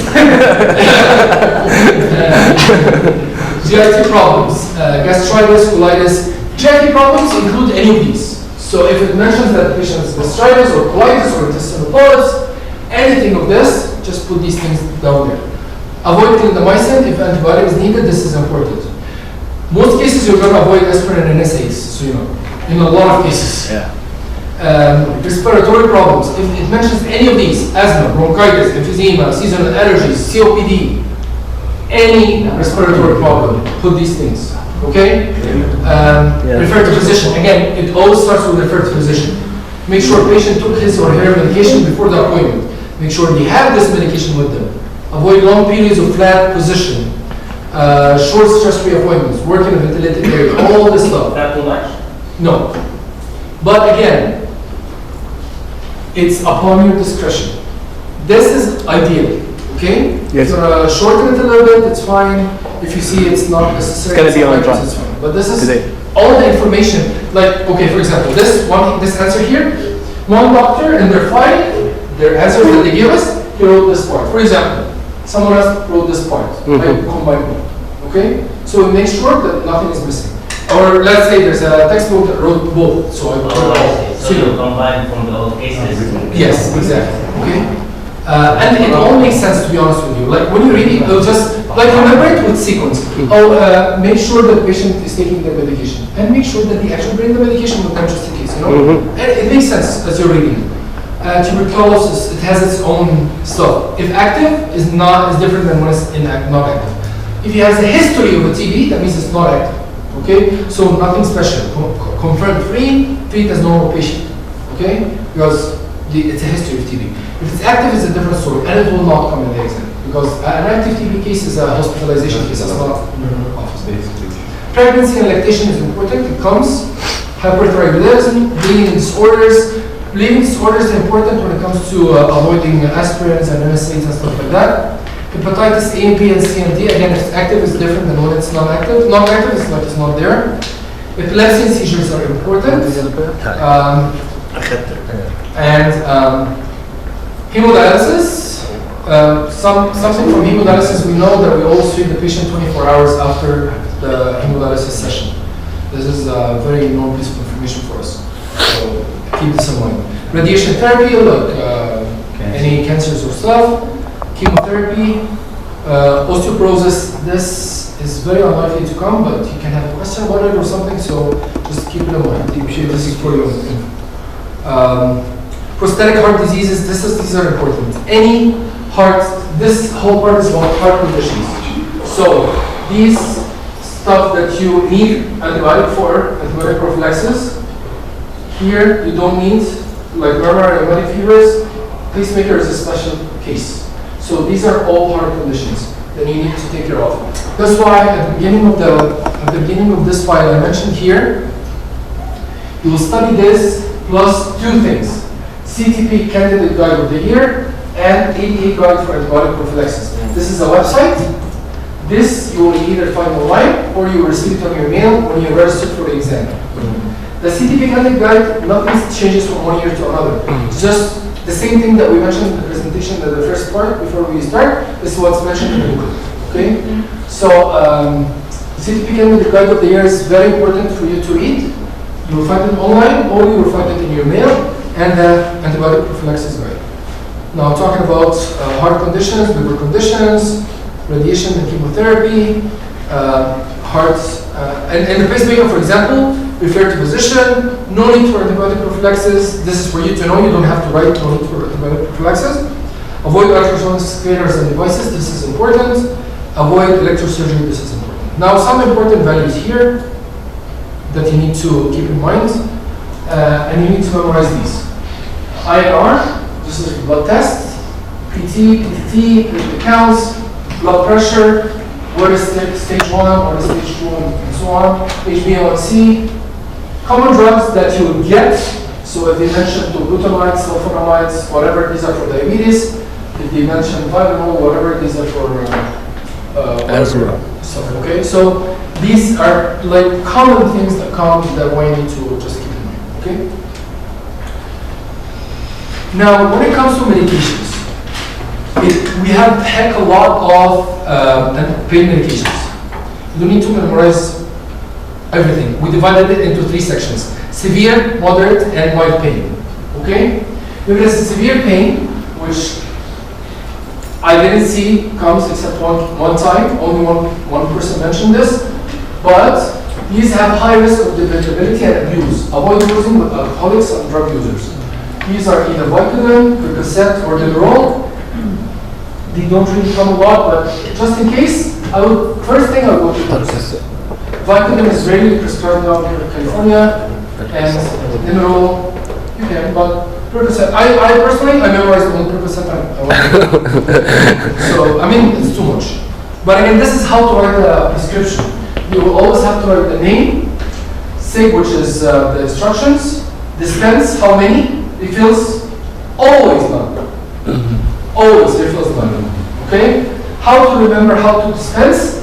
Just always, it says here, take 1 tablet orally every 8 hours, so that's 3 per day, for 4 days, so that's 12. 12, that's it.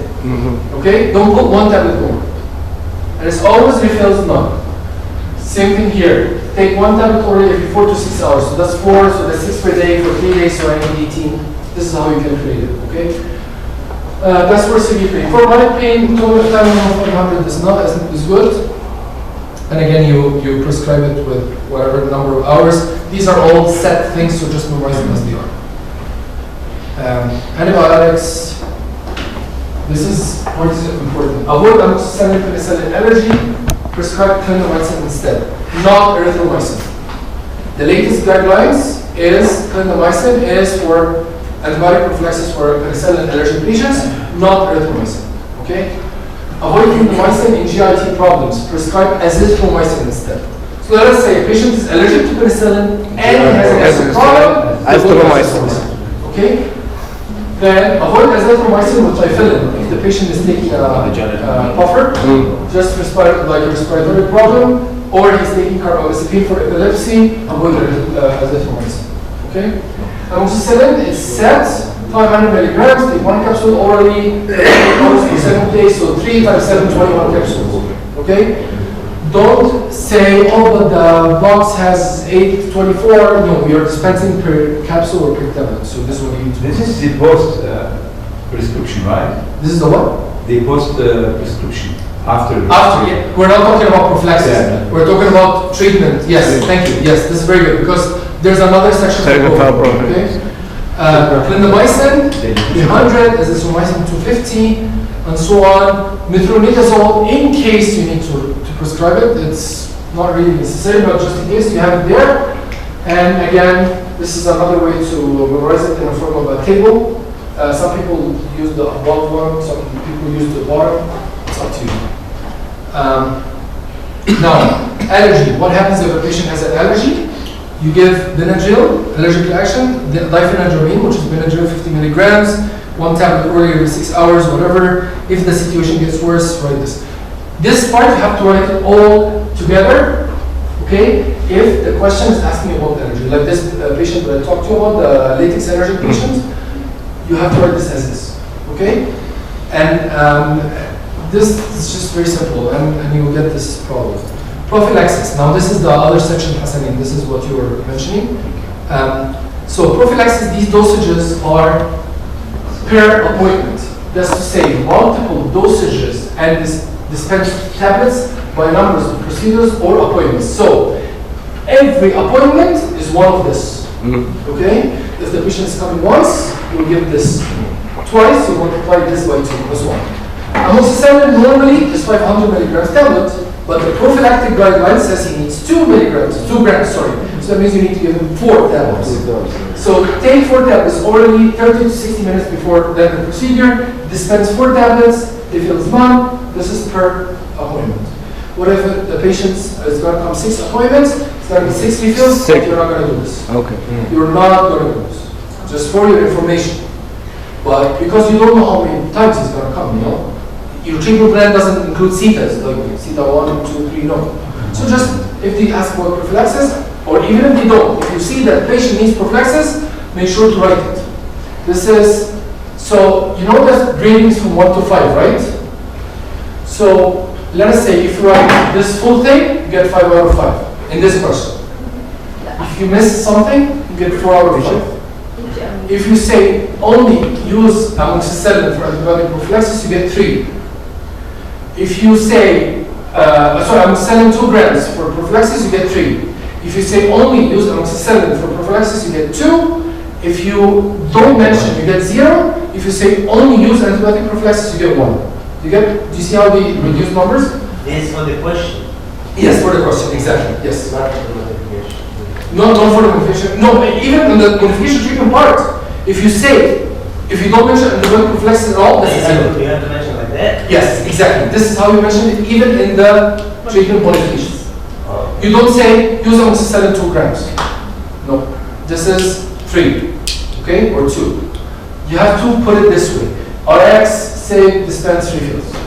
Okay, whenever there's a mention of a medication, you have to write this sequence. Yes, sir.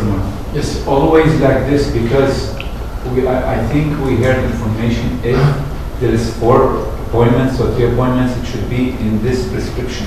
Okay. Like as you mentioned now, Okay. 4 tablets, if it's 4 visits, we have to multiply by 4. You know, In case of they ask what's the total for 4 visits maybe. You'll never ask this. Okay? You'll never ask this. So, You'll just, what is the prof used? This For is. 1 visit. Yes, that's it. Yeah, because they know that you know what you're doing, so they'll consider that you'll do this on every visit, but you don't know how many visits they're going, okay? Clindamycin as a substitute for patients who have allergy. Azithromycin if the patient has gastric problems. And again, this is another way on this table here. If you want to memorize it with like in a different form, but it's again the same information. Okay. Also, this one he mentioned that the patient doesn't take oral medication. We want to take a injection instead, so you can use instead of amoxicillin, use ampicillin, and so on.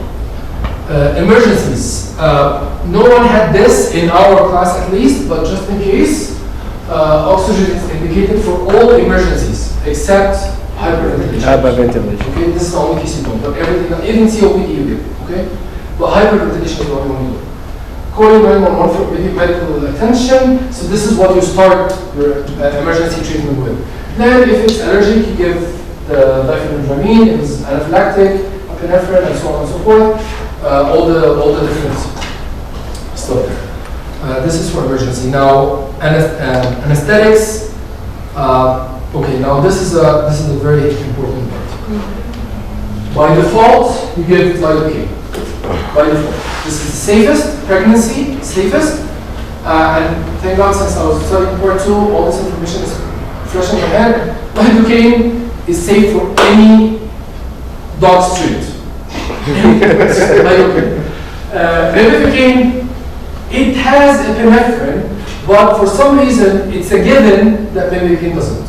Okay, so if you don't want to give epinephrine, you will say in your modification first of all, avoid or limit the use of epinephrine, like for a hypertensive case, for example. Then you can use bupivacaine with them. Okay. Of course, articaine is contraindicated in children and contraindicated with hypertension and strokes. So, lidocaine 2%, these are given amounts. Again, these are given here, 365472, and these are dosages are given. So, how to calculate it? Patient weight is 160 pounds. We don't use pounds because only the United States use this, and since it's not used to at all, you have to always convert it to kilograms.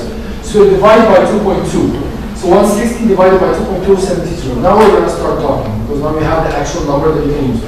So divide by 2.2 to convert weight to kilograms. Step 1. Step 2. Decide which one you're going to use. If you're going to use lidocaine, so it's 4.4 milligrams per kilogram. Now you have the kilograms. Multiply 4.4 times 72.7. That's 320 milligrams. This is the total amount of liquid of lidocaine is going to take. But I still don't know how many carbohydrates these are. Okay? So to calculate maximum dosage, this is the maximum dosage. How many carpool? Now you have to divide the maximum dosage by 36 because every carpool has 36 of this material. Okay? I used to memorize it like this way. LMA 365472. It was like a code in my head. LMA 365472. So I know this is 36, this is 54, this is 72. Multiply by the weight, you have the maximum dosage, and make sure when the question is asking to read, is it asking about how many carpools or what is the maximum dosage? Okay? Because when you're answering, you need to figure out this. So here divide by 386 milligram, which is the cartridge, will give you 8.8, which is approximately 9 cartridges to calculate the maximum dosage. Yes? Is there any calculator in the exam that we can use? Calculator we use. I think yes. Yeah. I think so, yeah. Do you provide it? But you have to bring it. You have to bring it. No, it's either They give provide it or not. or it's on the screen. Okay. You have to ask for it. Yeah, either you ask for it or it's on the screen. I had this before, like it's on screen calculator. And this is the only thing. No, you can. Is that on the phone? You pass from now. You can bring it in. We just opened this. So this is the first calculation, the anesthetic calculation. Very straightforward and easy, just memorize this and it's fine. Miscellaneous medications, they might come, like aphthous ulcer, kinolog and orabase, allergic dermatitis. On top of the Benadryl that you'll give, you can prescribe also Lidex cream, gingivitis, mouth rinse. This is important. Fluoride mouth rinse. Herpetic ulcers is important, so you put cyclovir, especially for immunocompromised patients. Now, treatment plan sequence. As we said, now we finished the first part, the treatment modification, the medications, all that stuff. Treatment plan sequence is basically starting with addressing chief complaint, whether it's an emergency or emergency, it's just pain. Prophylaxis in all cases, whether it precedes the chief complaint or right after it, but it has to start with. SRP treatment, if needed, 1 to 3 teeth, 4 or more teeth per quadrant. So you have to mention the quadrant name and write it this way. Must add periodontal evaluation after 3 weeks, after 3 months, sorry, it's not months. Okay? Yes, it's after 3 weeks, I'm sorry. Yeah. This is after 3 weeks. Then at the end of your treatment plan, you're going to say perio evaluation every 3 months, because this is a pre-evaluation. If it's not a maintenance, exactly. This is a re-evaluation. Follow up this one? Yes, this is like the 3 weeks follow-up after your just like what we do here, okay? So this is very good. And on the end of the treatment plan, every 3 month maintenance. If it's not a perio case, it's every 6 months. Don't forget this part. Fluoride application, if needed, only in perio cases. Okay? You don't put fluoride application. You have to write must aid or you have to write periodontal regulation purpose. Say again. You have to write must aid because it's very strong when you say must aid. Must. No, it's just for you to know. You must add. It's fine. Is it possible that in the information as a patient, maybe it's not tricky, but he did like a cleaning or within like 2 months, which is not going to be in our treatment plan? No, if he's coming to you, you always start your treatment with proof. Whatever. Yes, and it doesn't come this way, honestly. But I mean, you start always from scratch. Okay. Fillings, either direct or indirect. You don't mention amalgam, you don't mention deposit, you don't mention gold. It's either direct or indirect. Indirect is inlays, onlays. But you must mention surfaces. Okay. RCTs and provisionals. Refer to specialists for retreatment. Don't do retreatments. Okay. And place provisionals if referring to ortho treatment. So let's say you need ortho treatment. You'll say that you're gonna prepare the tooth and put provisionals, then send for ortho treatment. Then after that, the following step, crown PFM on this tooth. Surgeries, extractions and implants. Refer to oral surgeon for infections. Don't do it yourself. Place implants after orthodontic treatments if needed. You can place implants. So let's say number whatever, place implants. Okay. Maintenance, follow up after 3 months in case of perio problems, pockets and bleeding, 6 months for others. Referrals. For referral, mention possible diagnosis and reason for referral. Like you have to say, refer patient regarding this, not just refer to physician. For what? Okay? Refer to periodontist for deep pockets, perio problems, like big furcation problems, 6 millimeters above pocket. You will do SRP, correct? But you'll have to refer to periodontist. Okay? Refer to endodontist for retreatments. Refer to orthodontist, and for most perio cases, this is important. Okay? Most likely in your perio case, case, you will have to refer to a So I refer, sorry about that. The endodontist or surgeon, do you have to specify the teeth? Yes. Refer for endodontist for tooth number treatment, number whatever you do. Refer to orthodontist for most major cases like space maintenance, crowding, alignment issues, bite issues. All these things you must refer to pedo. And in most likely you're going to write this in the pedo case. Notes. Keep it simple, stupid. No explanations, no details, no complicated treatments, no unknown abbreviations. Like let's say you're used to write crown CRN. Don't. Okay? Be conservative and be traditional. Alright? This is clear enough.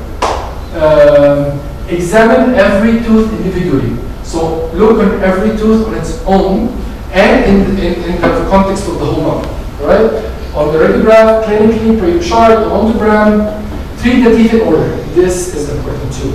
Like, some people would do this. You'll take quadrant and start moving. Okay? What I'm going to do on the upper right, so and so.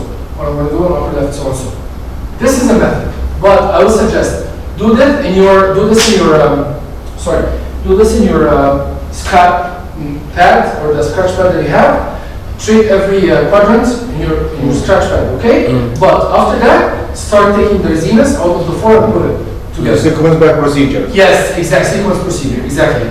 Take it this way first, quadrants, then arrange it by procedure type later. Do not contradict your treatment by doing RCT for extracted tooth, or whitening is done before restorations. This is important. If you are going to do whitening, do it before restorations because you need to match shade, right?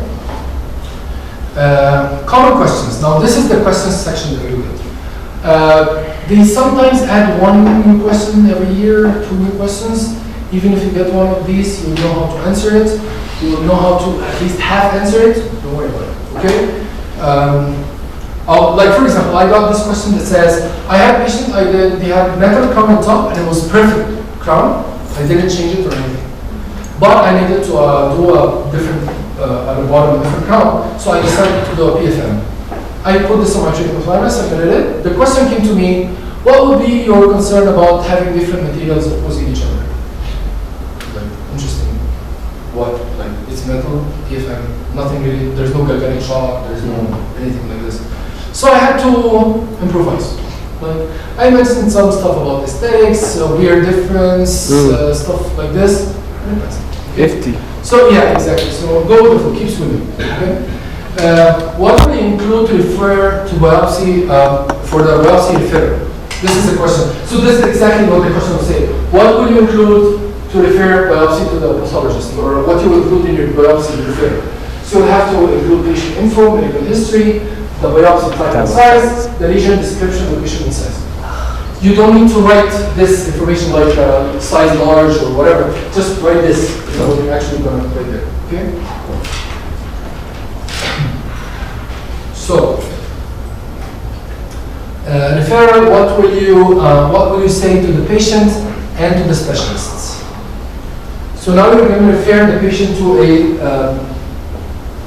specialist like endodontist, prosthodontist, periodontist, whatever. So to the patient, these are 2 questions, by the way. You're not going to get into this one. But to the patient, inform the patient about the reason for referral and type of treatment that will be provided. Inform about possible diagnosis. Explain that the chances for a successful treatment will increase with the specialist. Explain the scope of the specialist and his expertise. Explain the need for special equipment. Whatever. It's all like theoretical work, but this is nice to know, and they ask about this. This is a question, and this part is another question. How to evaluate that the treatment is successful? This is something that came a lot. So you need to start with a proper diagnosis. You know that your treatment will be successful. You need to start with a proper diagnosis to start with. Then manage the etiologic factors, the causative reasons. Remove these, then you will know your treatment will succeed. Improve function, aesthetics, and oral health of the patient, and so on. All this is theoretical stuff. Explain why patient has a high caries index, how to improve it, this comes. Risk factors of a periodontal disease, white spots on anterior teeth, how to manage them. So you do from the least conservative to the most aggressive. So you start with fluoride treatment all the way until residence, okay, or veneers. What to consider to do crown with a little vertical bone defects. So if there's a tooth with a little or vertical bone defect, what to consider? You need to consider the crown ratio, occlusion, all this stuff. So all these questions that you go, these are the ones that are going to come to you in the questions section. Instructions after extractions, instructions for RPD and FPD, like post RPD and FPD, indications for implants. So I divided them like this: instructions for everything, indications for everything. Then you're going to find contraindications for everything. Then some other questions: pulpar and periodontal lesions, anatomical structures. We asked this: what are the anatomical structures to consider in the maxilla? Same thing for the mandible. Stress reduction protocol, what is it? This is for us, they will not ask this, just so you know. Some people chose to write a few of these when they wrote follow stress reduction protocol, we put between brackets, do this and that. But you don't have to, but it's up to you. Prescriptions and letters, this is when they tell you, write a prescription to the lab for RPD, what you're gonna write. So name, gender, age, please fabricate what? So upper or lower RPD. Can we class what? This is important. Then replacing teeth, where what are the teeth you're replacing, and so on and so forth. All the way until please send for a better train. Thank you. This is your full explanation for a lab. Same thing with the fixed. It's almost the same, except that there's no design. Medication prescription. This is what it looks like. What information is needed to write prescription? This is a different question. So here it's not asking write a prescription. Here it says what information you need to include.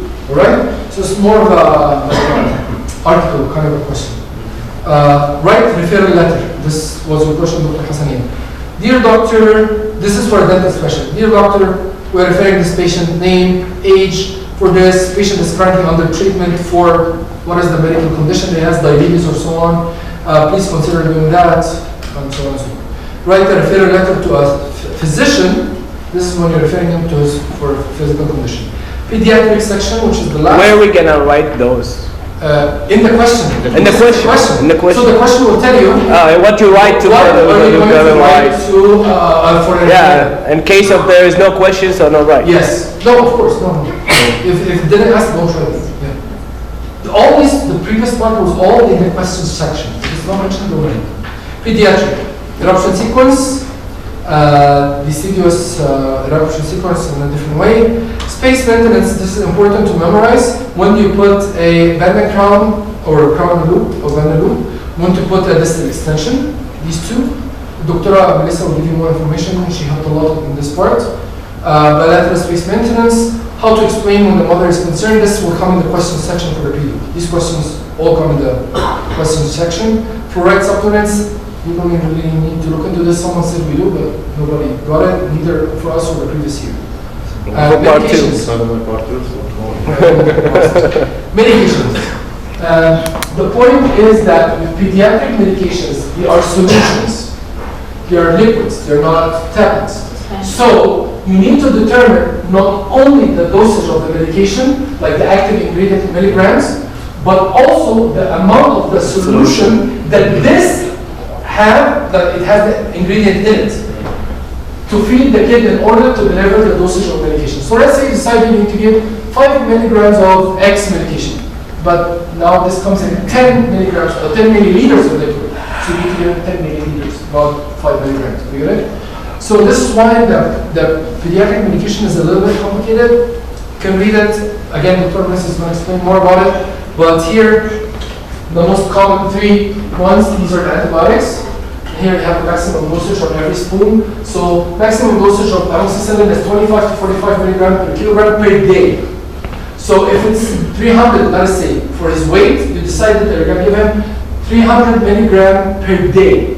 You have to divide it on 3 or 4 dosages. You get it? And if it says 25 to 45 milligrams per kilogram, so how much am I going to give? 25 or 45? Just choose whatever. 30. And memorize it, and that's it, you know? Same thing here, 8 to 20, 15. So this actually already did. I memorized 30, 15, 5. So to make my life easy. And this is how it created all the time. Same thing with other common medications for kids like analgesics. Again, you have to know that this is anything you're going to divide here is going to be for 1 dosage. For antibiotics, it's per day. So you divide it by 3. For pain medications, it's per dosage. All these things Dr. Mesa will go through more thoroughly with you.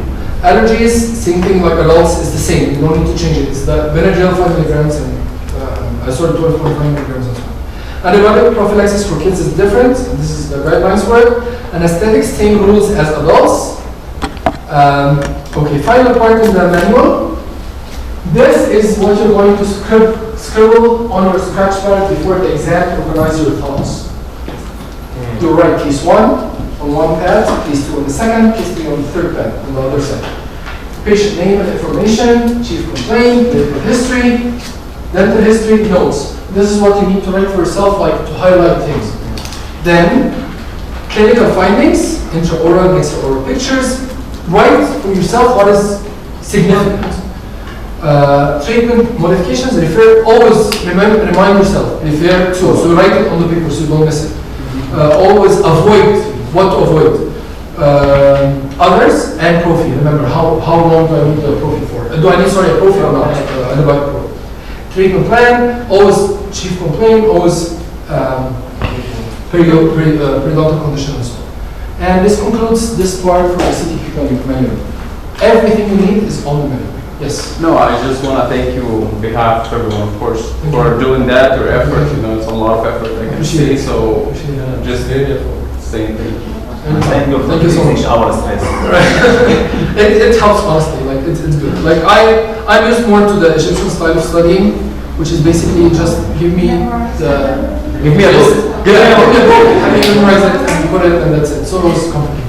Okay, CTP is done. Red. So we pass now? You pass. I promise you pass. Just don't keep the patient to last. Red.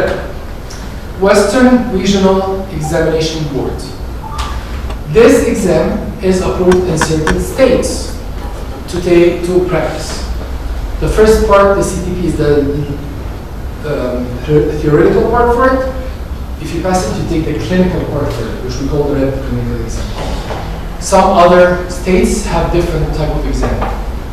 For us, it's REB and it's only in California, so we're not concerned about anything else. You have it easy, honest to God. What Muhammad did, nobody would have ever imagined that could be accomplished, even REB themselves. So thank God for what you have, and it's going to save you thousands of money, time, stress, procedures. This presentation would need at least double the time just for the REB part if the exam wasn't here. So I actually cut a lot of it because of having the exam here. So the exam structure. What does the exam look like? You have 3 days. They give you 3 days, but you have 2. Don't think of the third day you're going to use it. Okay? You have 3 subjects: perio, operative, and endo. For the perio, you need a patient. For operative, you need a patient. For endo, you're going to take it on a typodont in a mounted head. Let's take every exam part by part. First of all, you will structure your exam based on your skills. What do I mean with this? Some people will take perio first day with operative. Some people will take endo with perio and leave operative on a separate day. They will not tell you what to do. The only thing they will assign you to is the endo slot. So this is you cannot control. They will tell you your endo is on the first day from 8 to 11. That's it. It's all 3 hours. They will tell you your endo is on the second day from 11 to 1, 11 to 2. You cannot do anything. Just work your way around this. Some people were like for my first exam was endo, first day 8 to 11. I decided to put the perio with it from 12 or so because the clinic is open until 4, so it's open clinic. Do whatever you want. So I finished my 11. I told the patient I will start with you at 12. So I gave myself 4 hours. I could have told the patient to come at 10 or so, but they will be sitting doing nothing. So work your way. There's other people who actually had the operative on the first day from 8. You could take 8 to 4 doing operative if they want. Put the endo perio next day with the endo because their endo is the second day. But they chose to put the operative and the perio together on the first day and have only second day for endo, so they would feel like we pretty much by the first day if they passed, they are passed, because the endo is easy, you know. Structure the exam the way you feel confident. For me, I needed a full day for operative, so I wanted to feel stressed out. It's up to you. Okay? Also, you have to rethink, or you have to think of redoing things. Like, what if I have to retake? So you can retake on the same day for operative.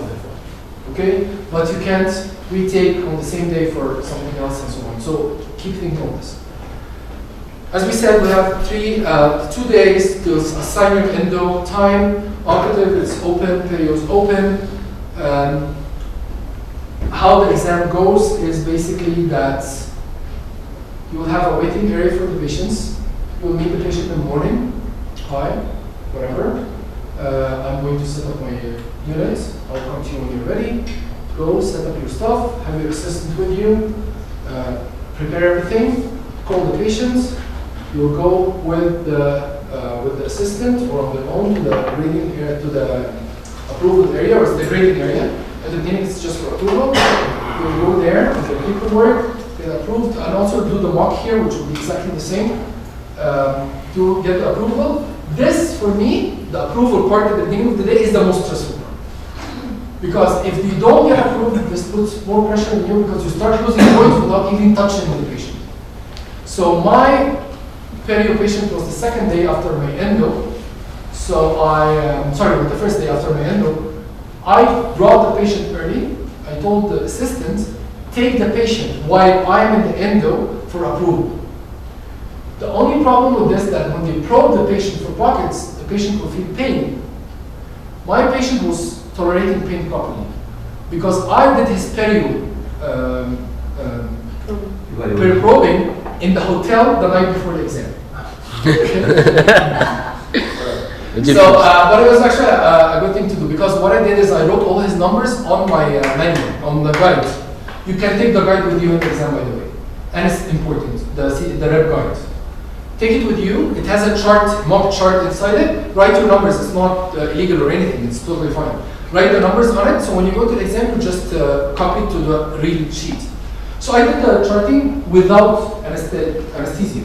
And I have a heavy hand. So when I was doing it, I told them they were going to be much easier than me. So if you tolerate me, you can tolerate them without anesthetic. Their guidelines say that the patient has to be anesthetized for peri-probing. If the patient doesn't cringe or anything in front of them, it will be fine. But if he does, they will dismiss him. So it's depending on the patient. The problem is that you are the one who has to give anesthesia, so you have to be present before he goes for approval. But if he doesn't need that, you can save time while you're doing something else, they can go and get approved. So my patient didn't cringe or whatever, so he was fine. They did this probing, and I told the assistant, text me while I'm in the endo exam, text me, tell me what happened. So she texted me saying, not approved. So I had all this plan that I'm going to eat between both exams, have a banana breakfast. Of course, all this disappeared. I rushed downstairs right away, let's see what to do. So I decided to, instead of going with one quadrant, I had upper right. I decided to submit it the second time for 2 quadrants, upper right and lower right. So I thought if they miss something, one surface or 2 surfaces missing, it's going to continue from the bottom. And this is what happened. He returned to me approved, and it was good. But I lost already 10%. Pass mark is 75, so I'm already playing with 15 to go. All right. So just make sure to keep these numbers in your head. But anyways, patient approval is the most important. It's the same thing for operative. If they approve your cavity, everything else goes smooth. After the patient is approved, they come to you, no red paper on the top of the tray or anything. You're good. Sit the patient, relax, start working just like anything you do in the lab or in the clinic, whether it's perio, whether it's operative. Operative, believe me, you'll get to a level of proficiency here with Dr. Ramos and other doctors. I finished my cavity in 12 minutes. I was timing myself. 12 minutes. It was a DO on a premolar. Okay? But I spent 1 hour fixing things, making it look nice, to the extent that the assistant, at some point, I was telling her, do you think it's okay, that's enough? She's like, yes, enough. Just let it go out. Then I was like, okay, can you clean it and stuff while I just stand and stretch? She She stood up, she was getting the chlorhexidine or something like this, and I started using hatchet to do something else. She went and she had my hand, what are you doing? Just cleaning it, just stop! So it's good when you have an assistant that knows. This was an advantage over there in the States. This is the only advantage you'll miss here, that the assistant that you have does not know about the REB, okay? But believe me, I was not using the assistant for anything, to the extent that she was telling me, please tell me what you want, don't look for it, don't search around, don't, let me help you. I was like, I know, but I'm used to doing things on my own. She said, yeah, I understand, but just think loudly and I'll help you. So you'll do everything on your own, you don't really need an assistant or anything. The main thing she helped me with was filling the paperwork. But again, filling the paperwork is a very trivial thing, so you can do it on your own. You're not an illiterate. So, yeah. Do you think we can get the approval before 2 or 3 days? No, you can't. You can't. You have to. For operative you get a provisional acceptance for operative. Provisional acceptance is a different story. We'll talk about this later. But I'm talking about how the procedure generally looks. But the period has to be the same day. Yes, period has to be the same. So you submit for approval, come work. After your period is done, you will submit it back for grading. They'll come to you, clean, bye-bye. Period, do your cavity, finish, send for grading. They'll bring you back the patient, do the filling, send them back for grading, come back to you, clean, and you're done. All right? Exam times officially ends at 5, but before 5 you have to be clean and everything. So by 4:30 you have to be done. You send the patient for grading by 4:30. 5, the exam is done and everything. 6, results should be out. Our results started being out at 5 actually, because people finished early. So I was already refreshing the page from 3 p.m. It was nerve-wracking, but starting at 5 o'clock you can get your results. Now, the exam for perio and operative are very similar. On endo, you're going to get to the lab, you'll be assigned a spot, you'll go, you'll open all yourself, you'll put it there, you'll get the examiner to come and check your setup, check your x-ray, all that's approved, you'll sign, you'll work, you'll finish, you'll submit, and that's it. Dr. Gloria will give you the exact procedure, how it works. It's very fast, very simple, especially if you're using rotary, and please use rotary. It will make your life way faster and easier. And the theta we're using are pretty much the same that we have there. It's not exactly the same, but pretty much the same. And this is all how the process works. The results, if God forbids, if you fail a subject, you're going to be able to do it the following day or on the 3rd day, what you want. The grading process is basically when the doctor gets inside, the patient gets into the grading area, you cannot access this area at all. Let's say it's the ortho, probably it's going to be the ortho here. If they go inside, you can't access this area at all, it will be closed. Patient gets inside, exactly the patient is sitting on the operatory, the doctor goes inside, one of the 3. Goes inside, opens the computer, puts his grades, checks of course the patient first, puts his grades, locks his account, leaves. Another doctor comes in, enters with his account information, do it, grades, and leave. You don't discuss it's not like a group discussion about what you did, so this is an advantage. It's not like they will pick on you because they see something differently and so on, all right? So some tricks that you can use, ask the patient to notice what's going on. Like tell him, see the facial expression of the doctor. They are usually poker faced, but it would be nice if the patient can realize something like that. If he understands English, that would be great. Tell him, like my patients were kind of knowledgeable. One of them is UC Berkeley graduate from medicine, so she knows her stuff. So I told her they will pass the floss, and when they take it out, see if you hear the click or not. Keep the floss, don't throw it in the trash and bring it back to me. So I see if there's blood on it, if it's shredded or anything, so I know my context is messed up. I told her when they're gonna probe you for the perio, see if there's a catch. If you notice that there's a catch, let me know that they saw this. So if your patient is knowledgeable a little bit, it helps. But again, these are all trivial things. Your work is what guides you. The assistant helps you to be a 2 more pairs of eyes to help you to look into things. And when you are working, again, you can overdo things to the extent that you kill it. Don't do this, please. And keep calm. What you are doing is more than enough. Have the guide memorized in your head, because the guide is your light. So So follow it and everything. With the operative especially, you will take decisions while you're working. I'm not going to extend more than this. I will extend more than this. I will take a request an extension. I will not request an extension. This is all your clinical guide decision. Okay. So when you do this with Dr. Ramos in the exam, or Dr. Here, Dr. Jesus, or Dr. Miguel, all of them are going to help you to decide what to do. But basically, it's all your judgment. I went to one of my examiners and I told her I wanted approval for 2 extensions. I told her I honestly know that there's one for sure I need an approval for. The second one, I put it, but I don't know if it's an extension or you will just tell me don't do it. If you tell me don't do it, I'm fine with it. If you tell me you do it, I'm fine with it. Even if I lose points, I'll at least be comfortable about it. So she went there, she checked, oh yeah, this one for sure, okay, approved. This one, she told me, what's your name? Marco, don't overthink things. Just dust it with your burr, it will go away. It was actually like a stain, black stain.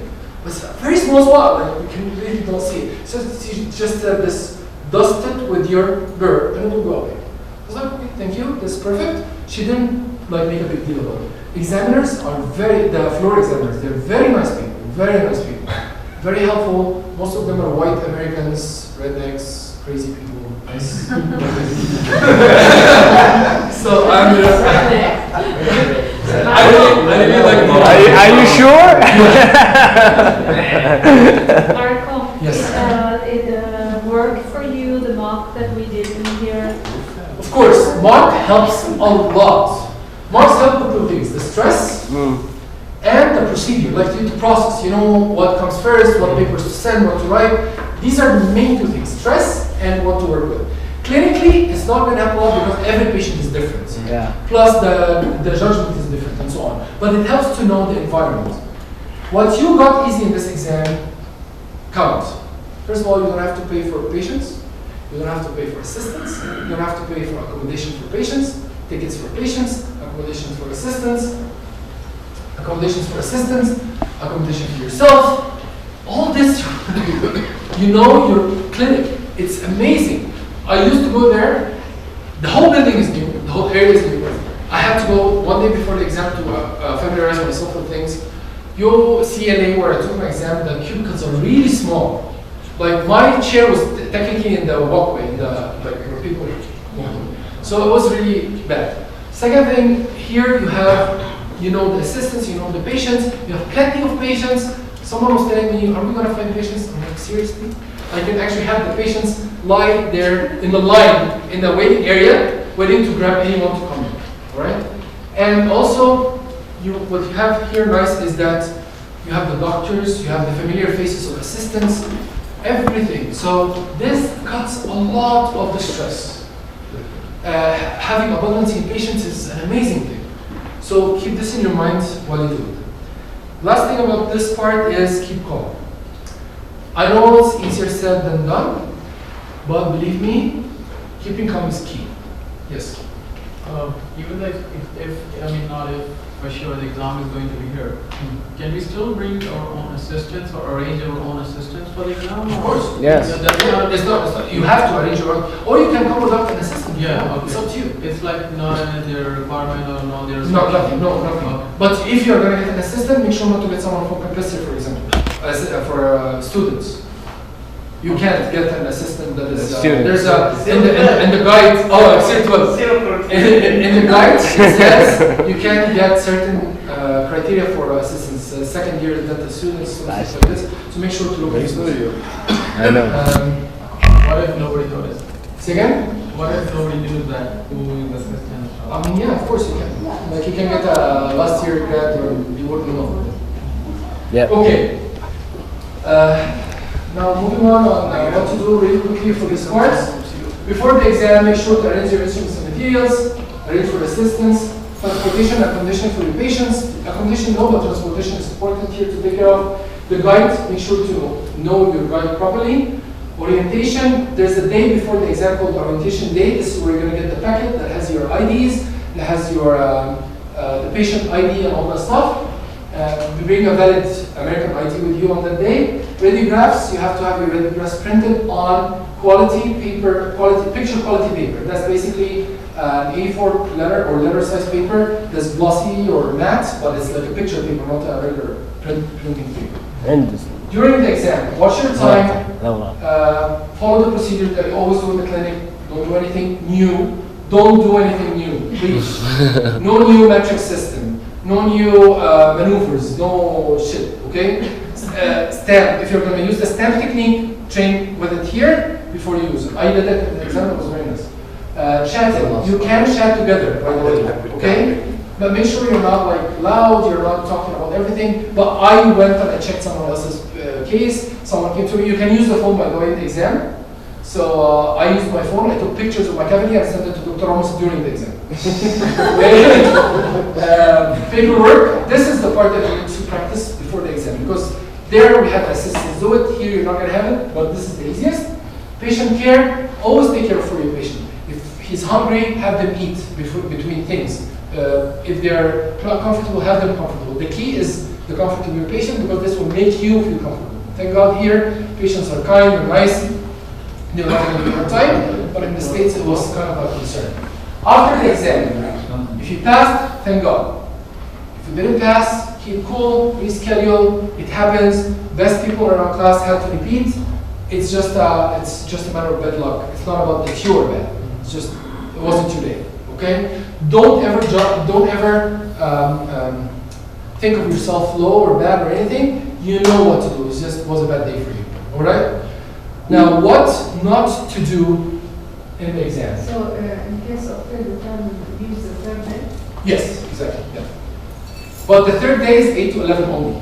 The other days are 8 to 4. The third day, the clinic is only 8 to 11, all right? Before the exam, what not to do is not to arrange your instruments and materials. Make sure you know what you're going to use exactly. If you're going to have an assistant, make sure she knows what to do. Transportation, all that stuff. Make sure that the patient doesn't come like with a donkey or something like this. They're actually having a proper transportation system. The guide, make sure to read the guide, not to ignore it. And do not forget your ID. People forget their IDs on orientation day and it was really bad. Do not get bad quality radiographs. Do not overdo the time. Be fast. Do not do new procedures. Do not skip eating and drinking. It's important. You have to have a protein bar, water. It makes big difference, believe me. During the exam, do not chat a lot to distract you, but meanwhile, have a good, pleasant conversation with the patient, with your assistant. It's nice. Do not miss anything in the paperwork. Do not ignore patient care. After exam, what not to do if you passed, make sure not to look very happy in front of someone who did not pass, because it's so depressing and inconsiderate. And if you failed, do not go down and feel like you're a failure. This is not the case, all right? So this is what not to do, and this is all about WREB. And finally, law and ethics, we're going to take 10 minutes in this part. What does the exam look like? It's a 1-hour exam, 50 questions on a computer. You don't take this in a prometric center. You take this in something called the PSI examination center. It's a different system. Basically, you will how to. So it's 1 hour, 50 questions, all MCQs, and this is kind of like part 2. You either answer with the question mark, the ones that you don't know or you want to get back to, and it's very, very simple. How to book it. I'll go to how to book it first, which is the last part. It's not clear. How to book the exam. You will call the board. You will submit your application to the board. A month later, you will call the board, take from them your eligibility ID, go on the PSI exam website, put the eligibility ID on it. It will tell you, yes, you're eligible to take this exam. So you book it, and they have plenty of slots everywhere. So, Doctor, this is going to be the last? Yes, yes, and it's in the summer. We're good. Where do we study from? I'll share a folder with you. I'll share everything with Ali so we can share with you. It's again, it's random files. Some of them are called California Code of Ethics Laws. It's like files that are released by the California board. So it's much easier. The only part that is a little confusing is the numbered questions, because you're going to find some of them are handwritten and stuff. But it's easy. It makes sense. Don't say like some people, oh, it's Chinese. No, it's not Chinese. It just makes sense. If you are a decent doctor, you'll know that you cannot sleep with your patient, of course. And if you want to sleep with her, you have to dismiss her from your treatment, give her to another doctor, then you can do whatever you want. It all makes sense.